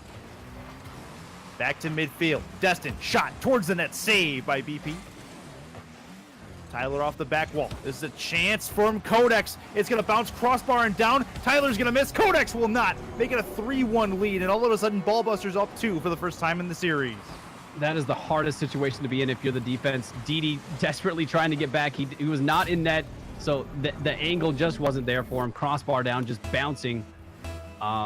Great job by Ballbusters to follow through with that play, get themselves a goal. Now a 2-goal lead with 2 minutes and 10 seconds left to go. They're feeling a lot more comfortable right now. I'm starting to see the confidence as Tyler sends one in. That's going to be a 3-goal lead with 2 minutes left to go. And Didi gets absolutely destroyed on the sidewall here. Great challenge by Codex, knocks it down to Tyler, and Tyler puts it off the nose, and it's a seed into the bottom part of the net. That is a gorgeous team play and a great pinch down for him with 2:06 to go. And Ballbusters, they are starting to show signs that they have the ability to come back in this series. And really, really hope for them it's not too late that they started showing this. Yeah, it's looking. It's starting to look like a Clan Gang situation. The momentum is shifting. Ballbusters are looking good. They're working together as a team. As long as they maintain that stronghold offensively and defensively, stay strong and consistent. As I say that, there's another goal for 72-pin connector. Seb sending it in, narrowing the lead by 2. That's a good touch from BP as well. Didi coming in with a great challenge. Seb keeps this one near side. Tyler really in no man's land there, as he's just got to hope the ball hits him. That's a good patient goal. 3 chances to get it. They finally do. They're down 2 with time left on the clock. Back to midfield it goes. Off the ceiling, it's Tyler. Tyler down to Didi. It'll go up the wall. Chance for... That's Destiny who follows that into the corner. Another one that pounds off the lateral wall. Up left side. Touch into the middle. That's a chance for Codex. Codex gets the empty net to work with here. Can he find it? He cannot. Not a lot of momentum carrying him towards the ball. And it goes back to midfield. Ballbusters with a great job shrinking the field so far, as this is going to be a chance for Didi back the other way, and needs to flick it into the corner to keep the pressure up for 72-pin. Empty net on the demo, and that's going to be a good one for BP. 4-3, they leave themselves some time. Nicely done. I mean, the carry from Didi to move it up into the opposing half, and then getting the demo, opening the net wide open. He could have stole that goal, but he left it for BP 67. That's respect for his team there. All 3 of them have 1 goal. Still a chance here. 56 seconds left to go. It looks like 72-pin connectors have kind of recovered themselves. If they can maintain this, they should be able to tie it up, but Ballbusters just needs to close one out and stay strong. Well, they need a hero. Can they find it? This will be up off the crossbar. Chance for Codex. Good touch by Didi. It'll get back out to the midfield line and farther. That's a shot from Didi. It's going to find its way home. We're tied up at 4. Beautiful goal. I mean, Ballbuster, all they had to do was hold on defensively here. The miss from Destin, he thought he had it, but just a little bit miscalculation, leaving it for Tyler, who also missed. Very unfortunate defensive breakdown from Ballbusters. Tie ball game, though, with 36 seconds left to go. I'm not going to say it. I'm not going to say overtime. I can't. Not at this point. You never know. This is Tyler needs to make a save here. Actually defers to Destin. Didi into the middle. That's a far side shot. Oh, BP couldn't find the angle. Still there off the post. It's Seb. He scores. And it's a 2-goal swing. Right back and forth we go with a 5-4 lead. That's like 3 goals in less than a minute. The pressure from 72, it's like they were like, all right, guys, this is it. Let's keep going. Let's mount that pressure. They did just that. And, man, taking the lead back from Ballbusters, you got to be feeling from right now. There's still 20 seconds left to go. Ballbusters is all or nothing. Crazy moments have subdued the comeback attempt for the Ballbusters. They need to try to get something done here. Dustin off the nose, gonna try to follow this. Keeps it on the ground. Oh, can he have the bounce? He does! We're tied up with 5 seconds to go. Destin, you're nuts. Destin getting that carry. You see Tyler there being the physical bully on BP67, forcing him to jump up, just wasting a little bit of time. BP not able to recover in time, tying the game up with 5 seconds left. Oh, good Lord. Oh, man, 5 seconds on the clock, and this is not touched to the ground for OT yet. It comes towards the midfield line. BP's going to put this up. Didi with the touchdown. Oh, it nearly found its way home. We will have sudden death. Reminder, 72 Pin needs to win this game to move on. Otherwise, Ballbusters forces a game 4. And, you know, I think 72, they want to close this game out right now. You see the aggression mounting, the positioning from them. They're really trying to send it home and move on from here. They want to qualify in this game. This is towards the sidewall. Didi looking for the dribble play. This is off the corner, or off the side anyway again. Off the top of the car. Didi trying to finish it on the back end. BP with a save. Off the corner wall. This will bounce Plinko style towards that net. Right wing side, and eventually it'll be BP67 with contact, but it's not great contact. Coming now is Didi. Didi with a chance, doesn't get it past Codex. Codex can try to turn this, pinch into the middle, but it's well long of Tyler, who will now try to attack it. Tyler into the corner, but it's read well by Seb. Down to Destin. That's off the back, needs one off the hood from Didi to get it back to midfield. They'll do that. BP to Didi, towards the net, scores! 6-5, 72 Pin connector moves on. Absolutely insane game. Didi getting that pass from BP. Destin was just not ready for it at all. Nice velocity on the ball too, just not able to catch up to it. And 72 Pin, that's 3 unanswered goals, and then the tie ball game for Ballbusters, and then another overtime goal to close out the game. Wow. Absolutely nuts. A really good game. And that was a contest that was not easy for 72 Pin Connector, albeit they won the series 3-0. The second and third games, probably 2 of the more competitive games they've seen in a little while. That's good stuff, as they will move on and they qualify for the next leg later on in the month in the Renegade Cup November monthly, as we here at Nexus have the Fall Frenzy in front of us. That was a lot of fun, and Ballbusters have a lot to be proud of. They played this team very tough, and they'll be back. There's no doubt about that. I mean, it was a great showing from Ballbusters. It was pretty one-sided for the first 2 games, but showing up in the third game, putting everything out there that you could. Unfortunate for them that they weren't able to close it out. But again, you know, shout out to 72 Pin Connectors. Y'all killed it. And man, they just looks really strong. And I'm looking forward to seeing that team in the next series, whenever that happens. Yeah, that's really good stuff. The lots of fun left in this particular matchup for sure. This is a not in this particular matchup, but in this particular night, because we got more on the way. Still working on figuring out where we're gonna go next, as we got 4 pools from matches to choose from. So we're gonna take a quick break. We'll figure that out. This is the Renegade Cup November monthly on Nexus Gaming. We'll be right back.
And we are back to the Renegade Cup November monthly, the Fall Frenzy, presented by Nexus Gaming and sponsored by Psyonix. Welcome back in, everybody. Curtis and Pacifist along with you for the, I believe, what is the third and final game that we will be bringing you, the pair of us anyway, as we go into Pool A1. It is going to be, or I'm sorry, B1, apologies. As we go into the same situation we were in just a series ago. It's lowers round 3. It's Sway White and it's Phoenix. One of these teams is getting eliminated from the monthly, the other from this particular qualifier, and the other one is moving on. So Pacifist, another couple of teams that are in desperate straits trying to secure their spot. Yeah, I mean, again, same situation as the last game. This is going to be all or nothing for these both of these teams. Both these teams want to qualify. They've made it this far. Exciting game. Unfortunately, I don't recognize K Colts, Knickknack, Spoopy. We got them for Phoenix, but I definitely recognize Reliable Fries, Speedy, RL as well, and I think Comp is another guy I remember seeing.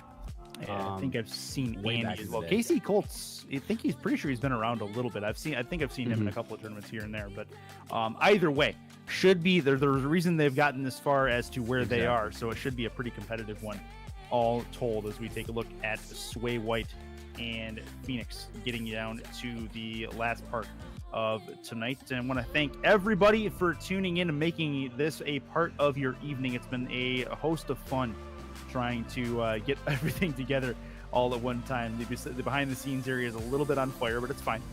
It's all good. It's been good all the way throughout. Huge shout out to Stumpy and everybody in the back making things run as smoothly as possible. Also, B-Dog on the button pushing is doing an excellent job in keeping us on our toes as always. DFH the site as we head into Sway White in the blue, Phoenix in the orange, as we get set for a best of 5 series. And well, like we said before, this is essentially sudden death for this particular qualifier. If you don't win this series, you're trying again tomorrow from square one. Yeah, I mean, again, it's definitely all or nothing for both of these teams, and they're going to leave it all out on the field right here, right now. If I remember correctly, Reliable Fries is a very nutty player in terms of solo, like mechanical play. So I think he might be the guy to kind of stand out for Sway White, but I mean, we'll see. Things are about to get underway, guys. Enjoy the show. Well, let's get it going. Let's get it on. Two teams that definitely want to move ahead. And would you say he's reliable? Is that what you're saying? Sorry, I had to. Anyway, moving on. That's what I would 5 say. minutes on the clock, 3 seconds counting down. We are underway with game number 1 as Speedy and Knickknack going to go after the ball first. Andy responsible in the corner with the clear. Spoopy loses the ball.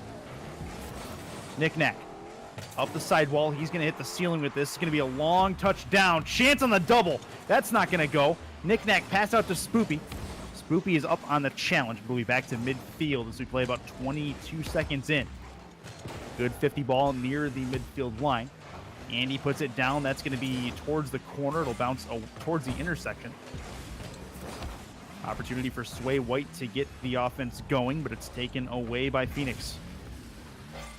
Casey Colts around 1. Spoopy tries to get it through him. Pass out top of the box for Knickknack, and that pinch will send it wall to wall, side to side.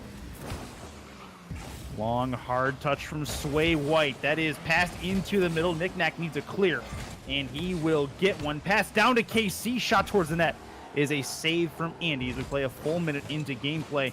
And at the moment, two teams just firing back and forth. That's off the post. Still a chance in front, and eventually it'll be Sway White who gets possession in the defensive end. Yeah, I mean, Sway White looks like they've really been stuck in their own half for a majority of the first minute. I think there was only one play that actually got them downfield, and it was a solo play just like what Comp did. So as of right now, Sway White not quite lining things up together. Phoenix looking much stronger on the team play. This will be off the corner. Comp is there. A good long, hard touch back into the orange zone. Comp off the back. This will be left wing side. KC is going to get a long touch. Back out towards mid. It'll bounce down off the ceiling.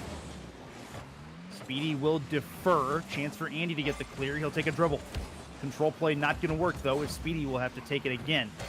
And it goes back out to mid, but not for long, as, again, you called it. Phoenix really forcing the issue in that offensive end, keeping the ball in and shrinking the field.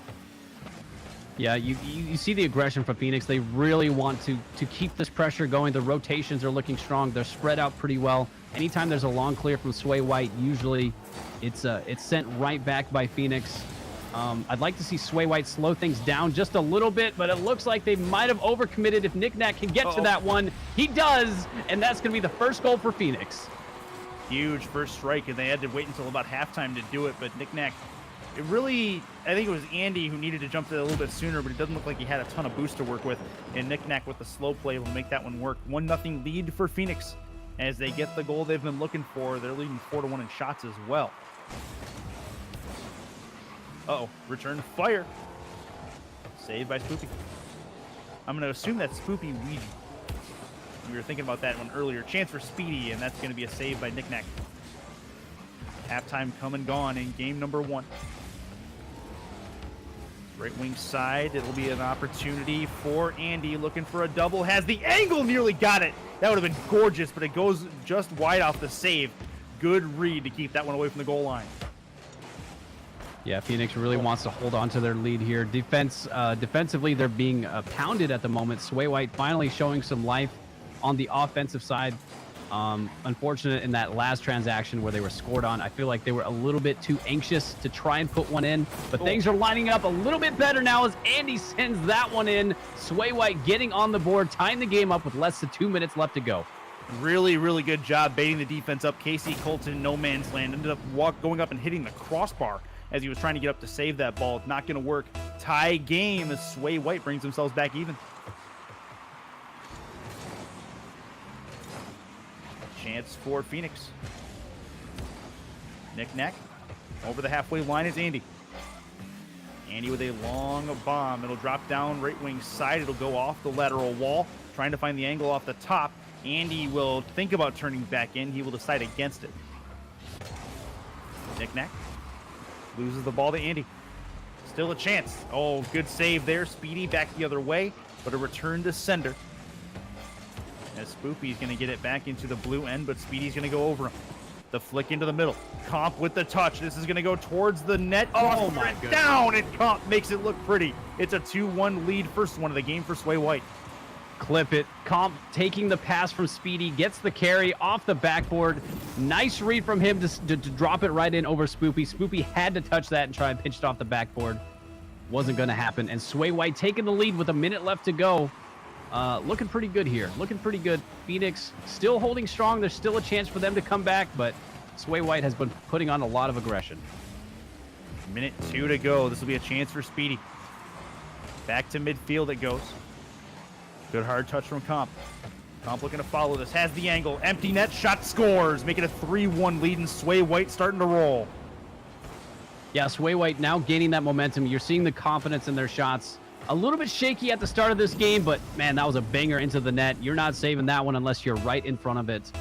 And 52 seconds left to go. Still a chance for Phoenix, but it's got to happen soon. It does indeed. Spoopy's going to try to get this into the middle. Keeping it on the right wing. Knick-knack. Loses it to Speedy.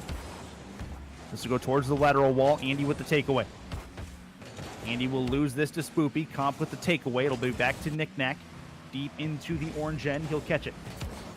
Now try to release it. Loses it to Speedy. Second touch off the back wall and cleared towards the empty net. That's a problem for the boys in orange, and Speedy's going to take advantage. I mean, it was just a dangerous situation. Really unfortunate for Knick-knack. He wasn't able to get the touch he wanted. I think Speedy was just waiting for him. He knew he was going to touch. He was like, all right, thanks for that. Easy pass, easy goal. And Sway White ahead by 3. I think Phoenix is going to have to start looking toward the next game because this one's looking done. Yeah, this one's probably over, unfortunately, for the boys in orange, as they will go down in a heap. They had a 1-0 lead, but just could not hold it, as Comp and company do really well to get themselves going offensively, as this one will kill to the right off the wall. It'll touch eventually. They'll keep it up to spite us, but that is, oh, they're going to get one. No, maybe not. What a save. Sway White with the win. They'll take it. Final count 4-1, as they had to, they played the last, if they played the last the whole game, like the last 3 minutes or so, this would probably be an 8-1, 9-1 game. Yeah, I mean, absolutely fantastic showing from Sway White. They really picked things up after the first few minutes. They got scored on in the beginning, and then from there, they just started rolling. I think there was only a couple mistakes in the early parts of the game, and then from there, they sorted all the issues out. They started giving each other more space. They were quicker to the ball, and Phoenix just had no answer to it. After that first goal, I think they might have gotten a little bit too comfortable here. Well, we're just about to get underway with game 2. Phoenix needs they need a better finish. They had a good start, but they were not able to sustain it for long periods of time. We are just about ready to go, though, in game number 2. First goal going to be big. If Sway White can continue the momentum, could be a long but short series, depending on who you ask. And this will be 10 seconds in and immediately heads back into the blue end. Speedy gets down. Andy is there. That'll bounce off the back wall. Up his Comp. Bounces back to midfield, taken away by Spoopy, and they will get it off the back wall and up the ramp. Thought for a second it was on target. It was not. And back the other way comes Comp, as this will be into the offensive corner. Comp off the back. Looking far side. Andy with a shot saved by Spoopy. They need a defensive clear here. Up is Speedy. He's going to be first to the ball. Chance for a double touch down, and that was really, really dangerous. But it looks like the Sway White guys are going to keep it in. Plinko ball off the ceiling, and it'll be a chance for Phoenix to move it ahead as they try to follow it up and put the blue guys out of position. Yeah, Phoenix going to be breathing a sigh of relief in that moment. A really dangerous spot for them. Nice job defensively to hold their own and not commit too much. Knick-knack backwards in the goal, not able to get around on that one in time. Comp going to score the first goal for Sway White in this one. That's a great angle, too. Gets one off the left wheel well as he's putting his car upside down. That's a really delicate little touch, and it needed to be delicate to hit that angle. Really gorgeous play. It's a 1-0 lead for Sway White. And again, the Phoenix guys find themselves down, maybe down 2 here. It'll be drop down. The eventual bounce is going to go the way of Phoenix for the time being, it looks like, as here comes Spoopy back the other way. The flick for Colts, not going to go. sidewall. Speedy, shot towards the net, saved by Knickknack. Touched by KC. Corner to wall, side to side. Andy with a try for the challenge. Doesn't go very far. It'll be a touch off the nose and off the back wall. KC Colts puts it in the left wing side. Speedy will eventually find Andy with a dribble play. It's a great looking play in the open field, and Andy's going to give him a 2-0 lead. I'm actually slightly confused by this because Knickknack was rotating back. It looks like he was deciding on going for the boost, and then he stopped going for the boost and just kind of sat there. For the most part, that would have been an easy goal to save, but just a defensive breakdown from Phoenix, and Sway White is looking to start run away with this game. Speedy into that corner. Andy gets a touch. Comp gets a touch as well, but doesn't remove it. Pass into the middle. They need one here. Spoopy. Nice save by Andy. He gets up to take that one away. Touched out to Andy. Andy back to the mid. Comp has to try to play this backwards, and he will miss out on that opportunity. Speedy keeps going.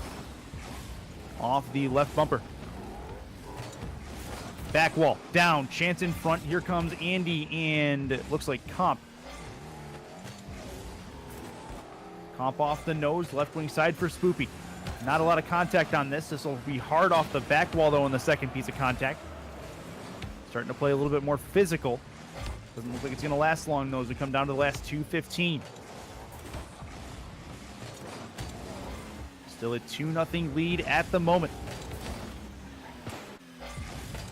Comes down, good long shot. That's going to be a chance for KC Colts to finish it, and Comp is going to get up to take it away. Another good save by Sway White to keep it at a 2-goal deficit. But but Phoenix starting to pressure them a bit in their own zone. Yeah, I like the physical play from Phoenix. I think that might be something that they need to change in terms of gameplay. Actually, okay, a miss from Comp here. It looks like he rolled right over the ball. Unfortunate 1v1 situation, but Phoenix finally getting one on the board. As I'm about to eat my words with what I was about to say. Either way, getting on the board now, maybe a shift of momentum. We'll see. Plenty of time. That's the important part. They have 147 to get themselves one more. See if they can do it. Andy's going to try to get that goal right back. It'll be a chance for Knickknack to remove it. Off the nose, hard touch, gets it right in the realm of Comp, and Comp will send it hard and deep into the orange end. Has possession. Left wing side, Andy comes in. Knickknack with the takeaway. Really good challenge. Spoopy out to the left again. Still a chance. Oh, the individual effort's golden from Speedy, but he could not quite get it home. Real good save, real good read. Minute 15 to go in gameplay. Still a 1-goal deficit, but it looks like Sway White's starting to roll. Chance for Knickknack.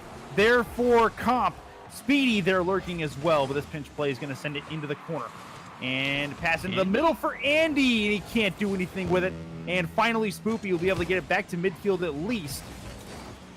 And that will send it deep into the blue end.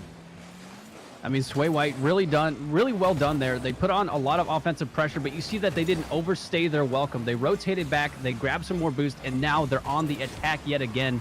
They want to maintain this pressure because the best defense is a good offense. And I think that's showing right here. Keeping the ball in the opposing half is going to mean that you're not going to get scored on. Knickknack, right wing side, chance, shot is in! Spoopy ties the game up with 30 seconds to go. That's a caster's curse right there. Unfortunately, just a soft touch from Speedy left it right open. Comp looked like he wanted to go for boost, but because of the soft touch from Speedy, not able to do it, and he was left to deal with whatever he had, and just a little bit too much on that ball to tie it up. 29 seconds left to go. We got ourselves a ball game. This will be off the back. Chance. Oh, that's a problem. Andy is there. Angled play off the back. Chance there for Speedy, and a big save. It's still near the goal line, but it'll be cast aside for the moment. 15 on the clock. Up the sidewall it's going to go. It'll be Knickknack into the zone. Andy's going to take this out of the corner. It'll be off the back. Chance for KC. KC can't find the angle, and we have still Deuces Wild on the board. To midfield we go, waiting on it to touch the ground. Andy's not going to wait any longer. Oh, he nearly had it, but it's on the goal line, and it dies there. OT is in front of us again. Sway White trying to go up 2-0 in the series, but that was close. If he had even 1 or 2 more seconds left to go, I think that ball was in, and that would have secured it. But, I mean, great attack there. Oh! actually sending that one in to end the overtime prematurely. This shot was actually off here by Knick-Knack. That was going to go wide, but Comp rotating back to goal mid-flip, sends it in, and Phoenix will take that one for sure. That is massive. What a game from Phoenix. The comeback is good, as they, at least in this game, they avoid disaster at the moment, as they do indeed take this game. They force a game number 4. I do believe that was game 3, if I'm right. Phoenix, they did what they had to do. They forced it at the very end, but how big was that shot at the end of regulation? Okay, thank you for the correction. Ultimately the shot that really could have taken that game happened at the end of regulation. Just landed on the goal line. Man, oh man, Phoenix thanking their lucky stars that didn't find his way in. Very close game indeed, and they lucked out at the end, managing to get own gold.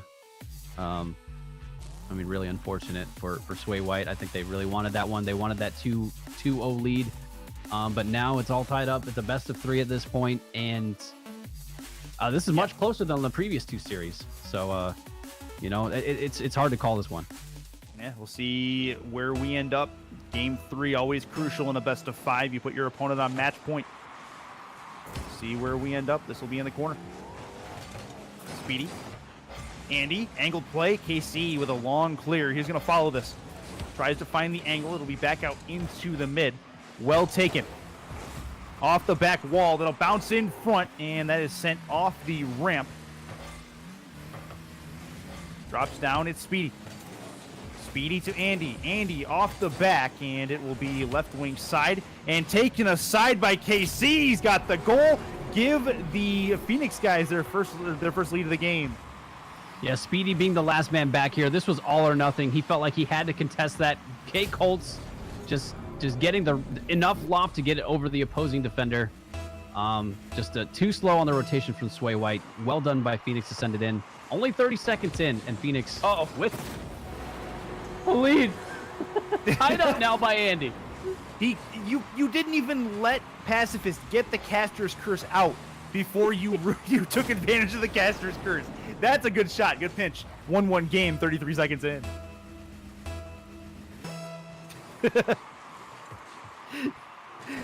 All right. Off the ceiling. Comes down for Comp. Towards the net, he finds it again. 3 goals in 39 seconds, and it's a 2-1 lead. What is happening right now? Just kickoff goals for the rest of the game? This is nuts. Comp getting just the perfect angle off the ceiling. A little bit too much on it for K Colts to read. Goes right in front of him. Just well placed there by Comp. And Sway White now taking the lead. No, we're on pace for a 30-goal game. So get ready. KC is going to put this towards the net. That may drop home, but it's equal to by Andy. Andy has a long touch the other way. That's nearly on target. Coming across is going to be Spoopy. Comp takes it away. Into the middle. Speedy. Angle play off the back wall. Comp, where is he? Nope, that's Andy, I should say. He's right there. Comp trying to come in late. Not going to get it. It's a 2v, basically nothing the other side. And Andy responsible enough to get back to cover the empty net. And now he'll play near the ceiling. Trying to get it past Knick-Knack, but it ends up landing on Knick-Knack. Good positioning from him. Pass towards the side. Comp will defer to Speedy. Corner wall, chance for Andy. Andy at least keeps it in. Back to midfield.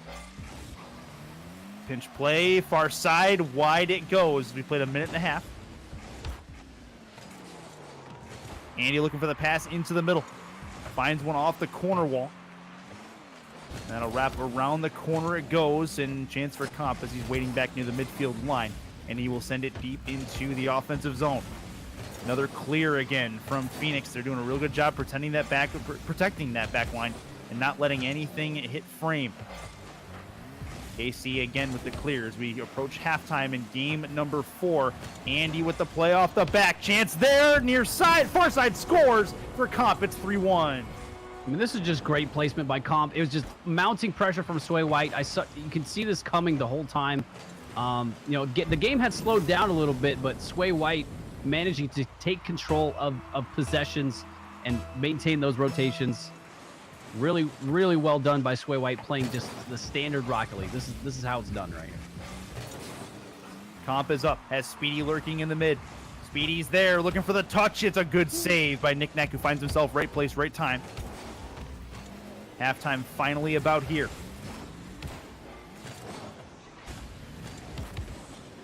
Up the sidewall.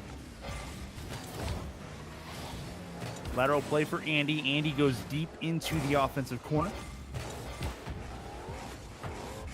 Hard ball to try to read. Speedy's there, as is Andy. Andy towards the back wall. Couldn't quite get the drop on it. Put that one home. A little bit too much velocity. KC Colts towards that net. Oh, a lot of velocity on that. It finds its way in. 3-2. And I was watching this one unfold. I felt like Andy had time for this one. He has a 73 boost in the tank when the shot comes up. He just, it's the way he angled his car. If he had angled his car just a little bit different, that was a, save, put it off to the side into the corner. Just an unfortunate mechanical mistake right there. But Phoenix is still alive in this game. 2 minutes left to go. Only 1 goal deficit. It's going to be back and forth for sure. Well, at the moment, you really got to try to reverse possession, because Sway White has owned that. Speedy shot towards the net. That's a save. Still a chance for Comp. Andy back towards midfield. Into the middle it goes. Speedy with a real nice touch. KC sends it hard, but not a ton of conviction behind it, as it goes right back to Sway White. Into the middle it goes. Spoopy. Good hard touch, but it's going to be pinched back towards the midfield line. Spoopy with the win in the corner, though. Andy gets around him. Has to get up and around Knick-Knack, and does so. Comp goes back the other way with 1:08 to go. In a 3-2 game, Sway White currently leads. They're on pace to take the lead in this series. Comp will keep it in. Over to Speedy, dropping it down for Andy. Shot towards the net, it's off the post. Still a chance in front. Speedy is going to wait, and it'll be KC who puts it into the corner. The team play defensively for Phoenix there was looking really good. I mean, they're holding the defensive line. Every time I say it, Speedy should send that one in by Sway White. Takes the pass from Andy, Comp off the backboard, and then Speedy. That's a great team play. And, not defending your backboard in that situation really cost Phoenix. That's tough. Yeah, Phoenix definitely had some problems there, and it is going to compound if they don't get a goal here quickly. Into the mid. That's a shot towards the net. Oh, good save by Comp. Andy with the takeaway, has a ton of time. He's going to work the carry into the offensive end, and Knick-Knack is equal to it. Eventually gets back down into the middle, and it'll be a touch back to midfield. Up is Spoopy. Angled play. Off the back, trying to get there. You can't do it. And that is going to probably be all she wrote for this game, unless they can get one again real quick. But I don't think it's going to happen the way this is going. 12 seconds left on the clock. Off the intersection, it'll eventually come down. Up the wall it goes. That should be all she wrote. Game 3 goes the way of Sway White, as this will touch the ground eventually. They'll keep it up just for good posture. And it finds its way to the floor. Sway White has the Phoenix squad on match point. 2-1 lead in the series. I mean, what a nutty start. I think that was 3 goals at the start of this game in the first minute of gameplay. 39 seconds. And then we're up to 6, so absolutely insane start. Sway White getting the better of those transactions as the game went on. You see here, was it 11 shots to 5 shots on the side of Phoenix. I think that kind of tells the story here. Sway White maintaining that aggressive posture and keeping it in the half of Phoenix really made a huge difference as the game went on. And that's ultimately, I feel like that's why they're the victors, maintaining that pressure, and Phoenix had no answer for it. Well, good stuff from Sway White as they continue their dominant streak. They need one more win, and they will qualify for the next leg, and we'll see the Phoenix guys back hopefully tomorrow night as we get underway in game number 4. Andy's going to try to put the first strike on the board with a little bit of style points, but their clear is going to go back down the other way. Spoopy waiting eagerly. Near side, Speedy's going to send this back towards the sidewall. Spoopy into the mid. That's put up in the air. Chance in front off the nose, and KC cannot put that one in the waning net. Speedy off the ceiling. Andy with the catch and the release, but he's a little bit late getting to the release. He tried to follow it up. Off the ceiling and down. Back over the halfway line. That's a lateral play. Wants that one back a little bit, but KC with the good pass at least. Good takeaway from Colts.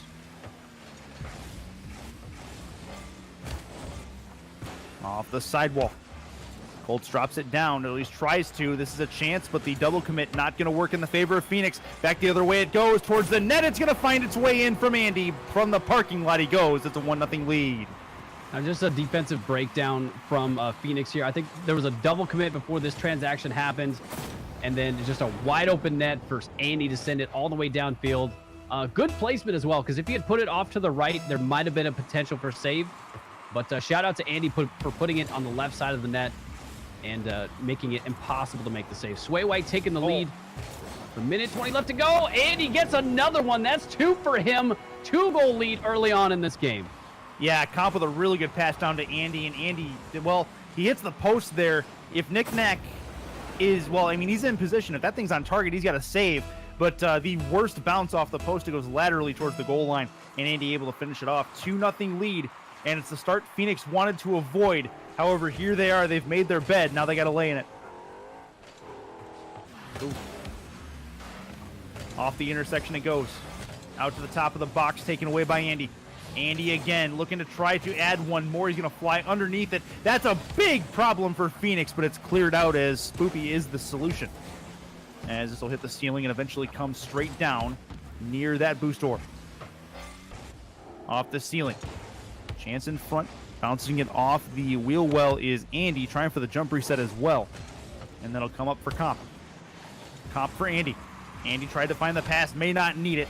Good clear coming out from Knick-Knack as he will send it into the offensive end, but not for long as it'll be Speedy taking it back in. I mean, the rotations are just looking way too good for Sway White. I'm sure you've noticed this, but the ball being in the half as a shot coming out from Sway White right there. It's in the half of Phoenix for a majority since the previous goal even. And there it is. Speedy getting another one, putting the goal deficit up by 3. Sway White ahead, and they're just looking stronger and stronger as this game goes on. Yeah, that's a goal that Phoenix definitely could ill afford to give up. Now they're down 3. They have some time, but getting one before probably the 2-minute mark would be absolutely ideal in their comeback attempt. Trying to avoid elimination here. That's out top of the box. Spoopy with a chance. Spoopy with a dribble play. Needs it. Got it. Big goal to get. They have it down 2. Great attempt there. I think Andy realized the mistake. He actually gets bumped by Cade Colts before this goes down, so he's desperately racing back.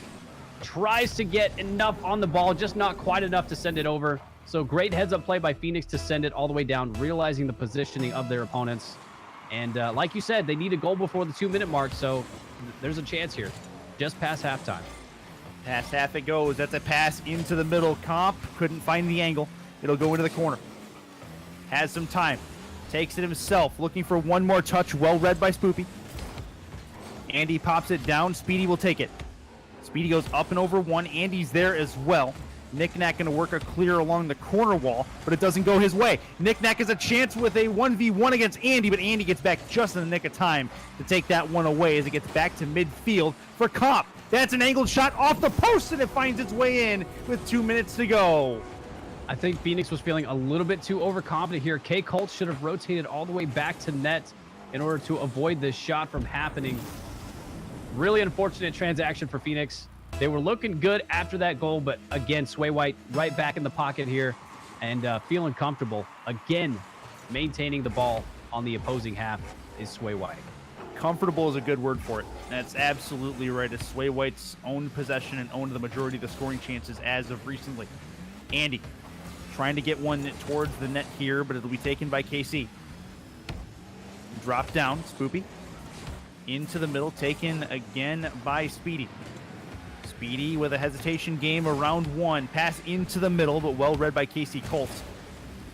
Trying to find it with the nose. It'll drop off the corner. Looking for a pinch, but Colts there first. Off the ceiling, it'll eventually come down on to the midfield line. Good pass down for Knick-Knack. Knick-Knack will defer. That's a chance. What a play! And a save coming out. That was Andy who got up to make the play happen. And that will be down with a minute to go in a 4-1 game. Phoenix got to hurry up. They got to get something soon. Spoopy. I mean, they need. Sorry, I'm interrupting you You're good. for a second. Like, they needed something right there, and I feel like that team play was what they needed. You know, the team plays and the attempt at the shot would have been fantastic. But what I wanted to say is it speaks volumes to Sway White for holding defensively strong, making those reads when they need to, and rotating back. They're just looking way too strong right now. It's not looking good for Phoenix. Andy has it on the nose. He's going to try to put this game away and give a show. He's got it around 1. Get it into the middle for Comp. Got Speedy lurking top of the box here. He's going to get challenged by Casey Colts. Colts with the clear. Pass across to Andy. What a pass it was. Good field vision. Save initially. Still a chance on the slow play, but Colts is going to have the clear. 10 seconds left, and that is going to seal it, however. Sway White is going to come in the third round of lowers and beat up on Phoenix a little bit. 3-1 your total series score, and they will win and move in as one of the qualifying spots for the next leg. That is a good performance by them, and that is, well, I mean, again, Phoenix, nothing short of performances to be proud of. They just were not good enough on this day. But Sway White dominant in their fashion, but give it another day, then Phoenix may come back and reverse them. Yeah, for sure. I mean, Sway White they just looked way too strong. That Phoenix did manage to take one off of them, but I think Sway White made the adjustments that they needed, and they came back super strong. We see in this game, the shot count kind of tells a story. Phoenix only has 3 shots on net, and it's 11 shots for Sway White. So maintaining that offensive pressure, maintaining that ball possession, you know, and just with intent on your shots made such a huge difference for Sway White. And Phoenix, it just kind of seemed like they were desperate for most of the game. Yeah, a lot of fun. And I do believe that is basically going to seal things for this evening. Says we've had our fun, Pacifists. It's been an absolute blast with you. Huge shout out to our team earlier, Vaudable and Dazarin, bringing the thunder and the lightning, as it were, as those two definitely started off on a really, really good note. Well, you and I saw some really competitive series, 2 game 5s, if I'm not mistaken. No, that's not true. We saw 1 game 5 and a game 4, I do believe. Yep. Right? That was Klingang and Onslaught was the... Yeah, game 5. Yep. So, but either way, competitive series all the way around. Huge shout out to all the players who made this incredibly easy as far as getting them into lobbies and making it fun on our side. It could have been a whole lot worse. Shout out to B-Dog and to Stump and everybody in the background that's doing everything to make this run as smoothly as possible and make sure that we don't sound like idiots. We do a good job doing, making that happen ourselves. So nice not to get any help on that. And then Pacifist, you and I, this being probably not the last time you and I worked together. This was a lot of fun. Yeah, no, I definitely enjoyed it. Again, shout out to Nexus for allowing me to cast and to come into the realm of Rocket League again. Been a Fortnite player for the past 8 months, but back into Rocket League feels good, man. I just want to say as well, Clang Gang did manage to qualify. I just want to note. Hey, good. They did take a 3-1 victory over Nefarious, so shout out to them for coming back after the defeat to Onslaught. But again, thank you for allowing me to be here. It's been a pleasure. Yeah, and thank you to Nexus for the opportunity and Psyonix for the organization of the Renegade Cup, as this has been one of the Renegade Cup monthlies that are to come, this one for November. And that is going to do it for everyone here at Nexus Gaming. I'm Curtis saying goodbye and good night for everybody here. We'll see you tomorrow night, 7 p.m. for the second one in 2 days for the November monthlies. Have a good night.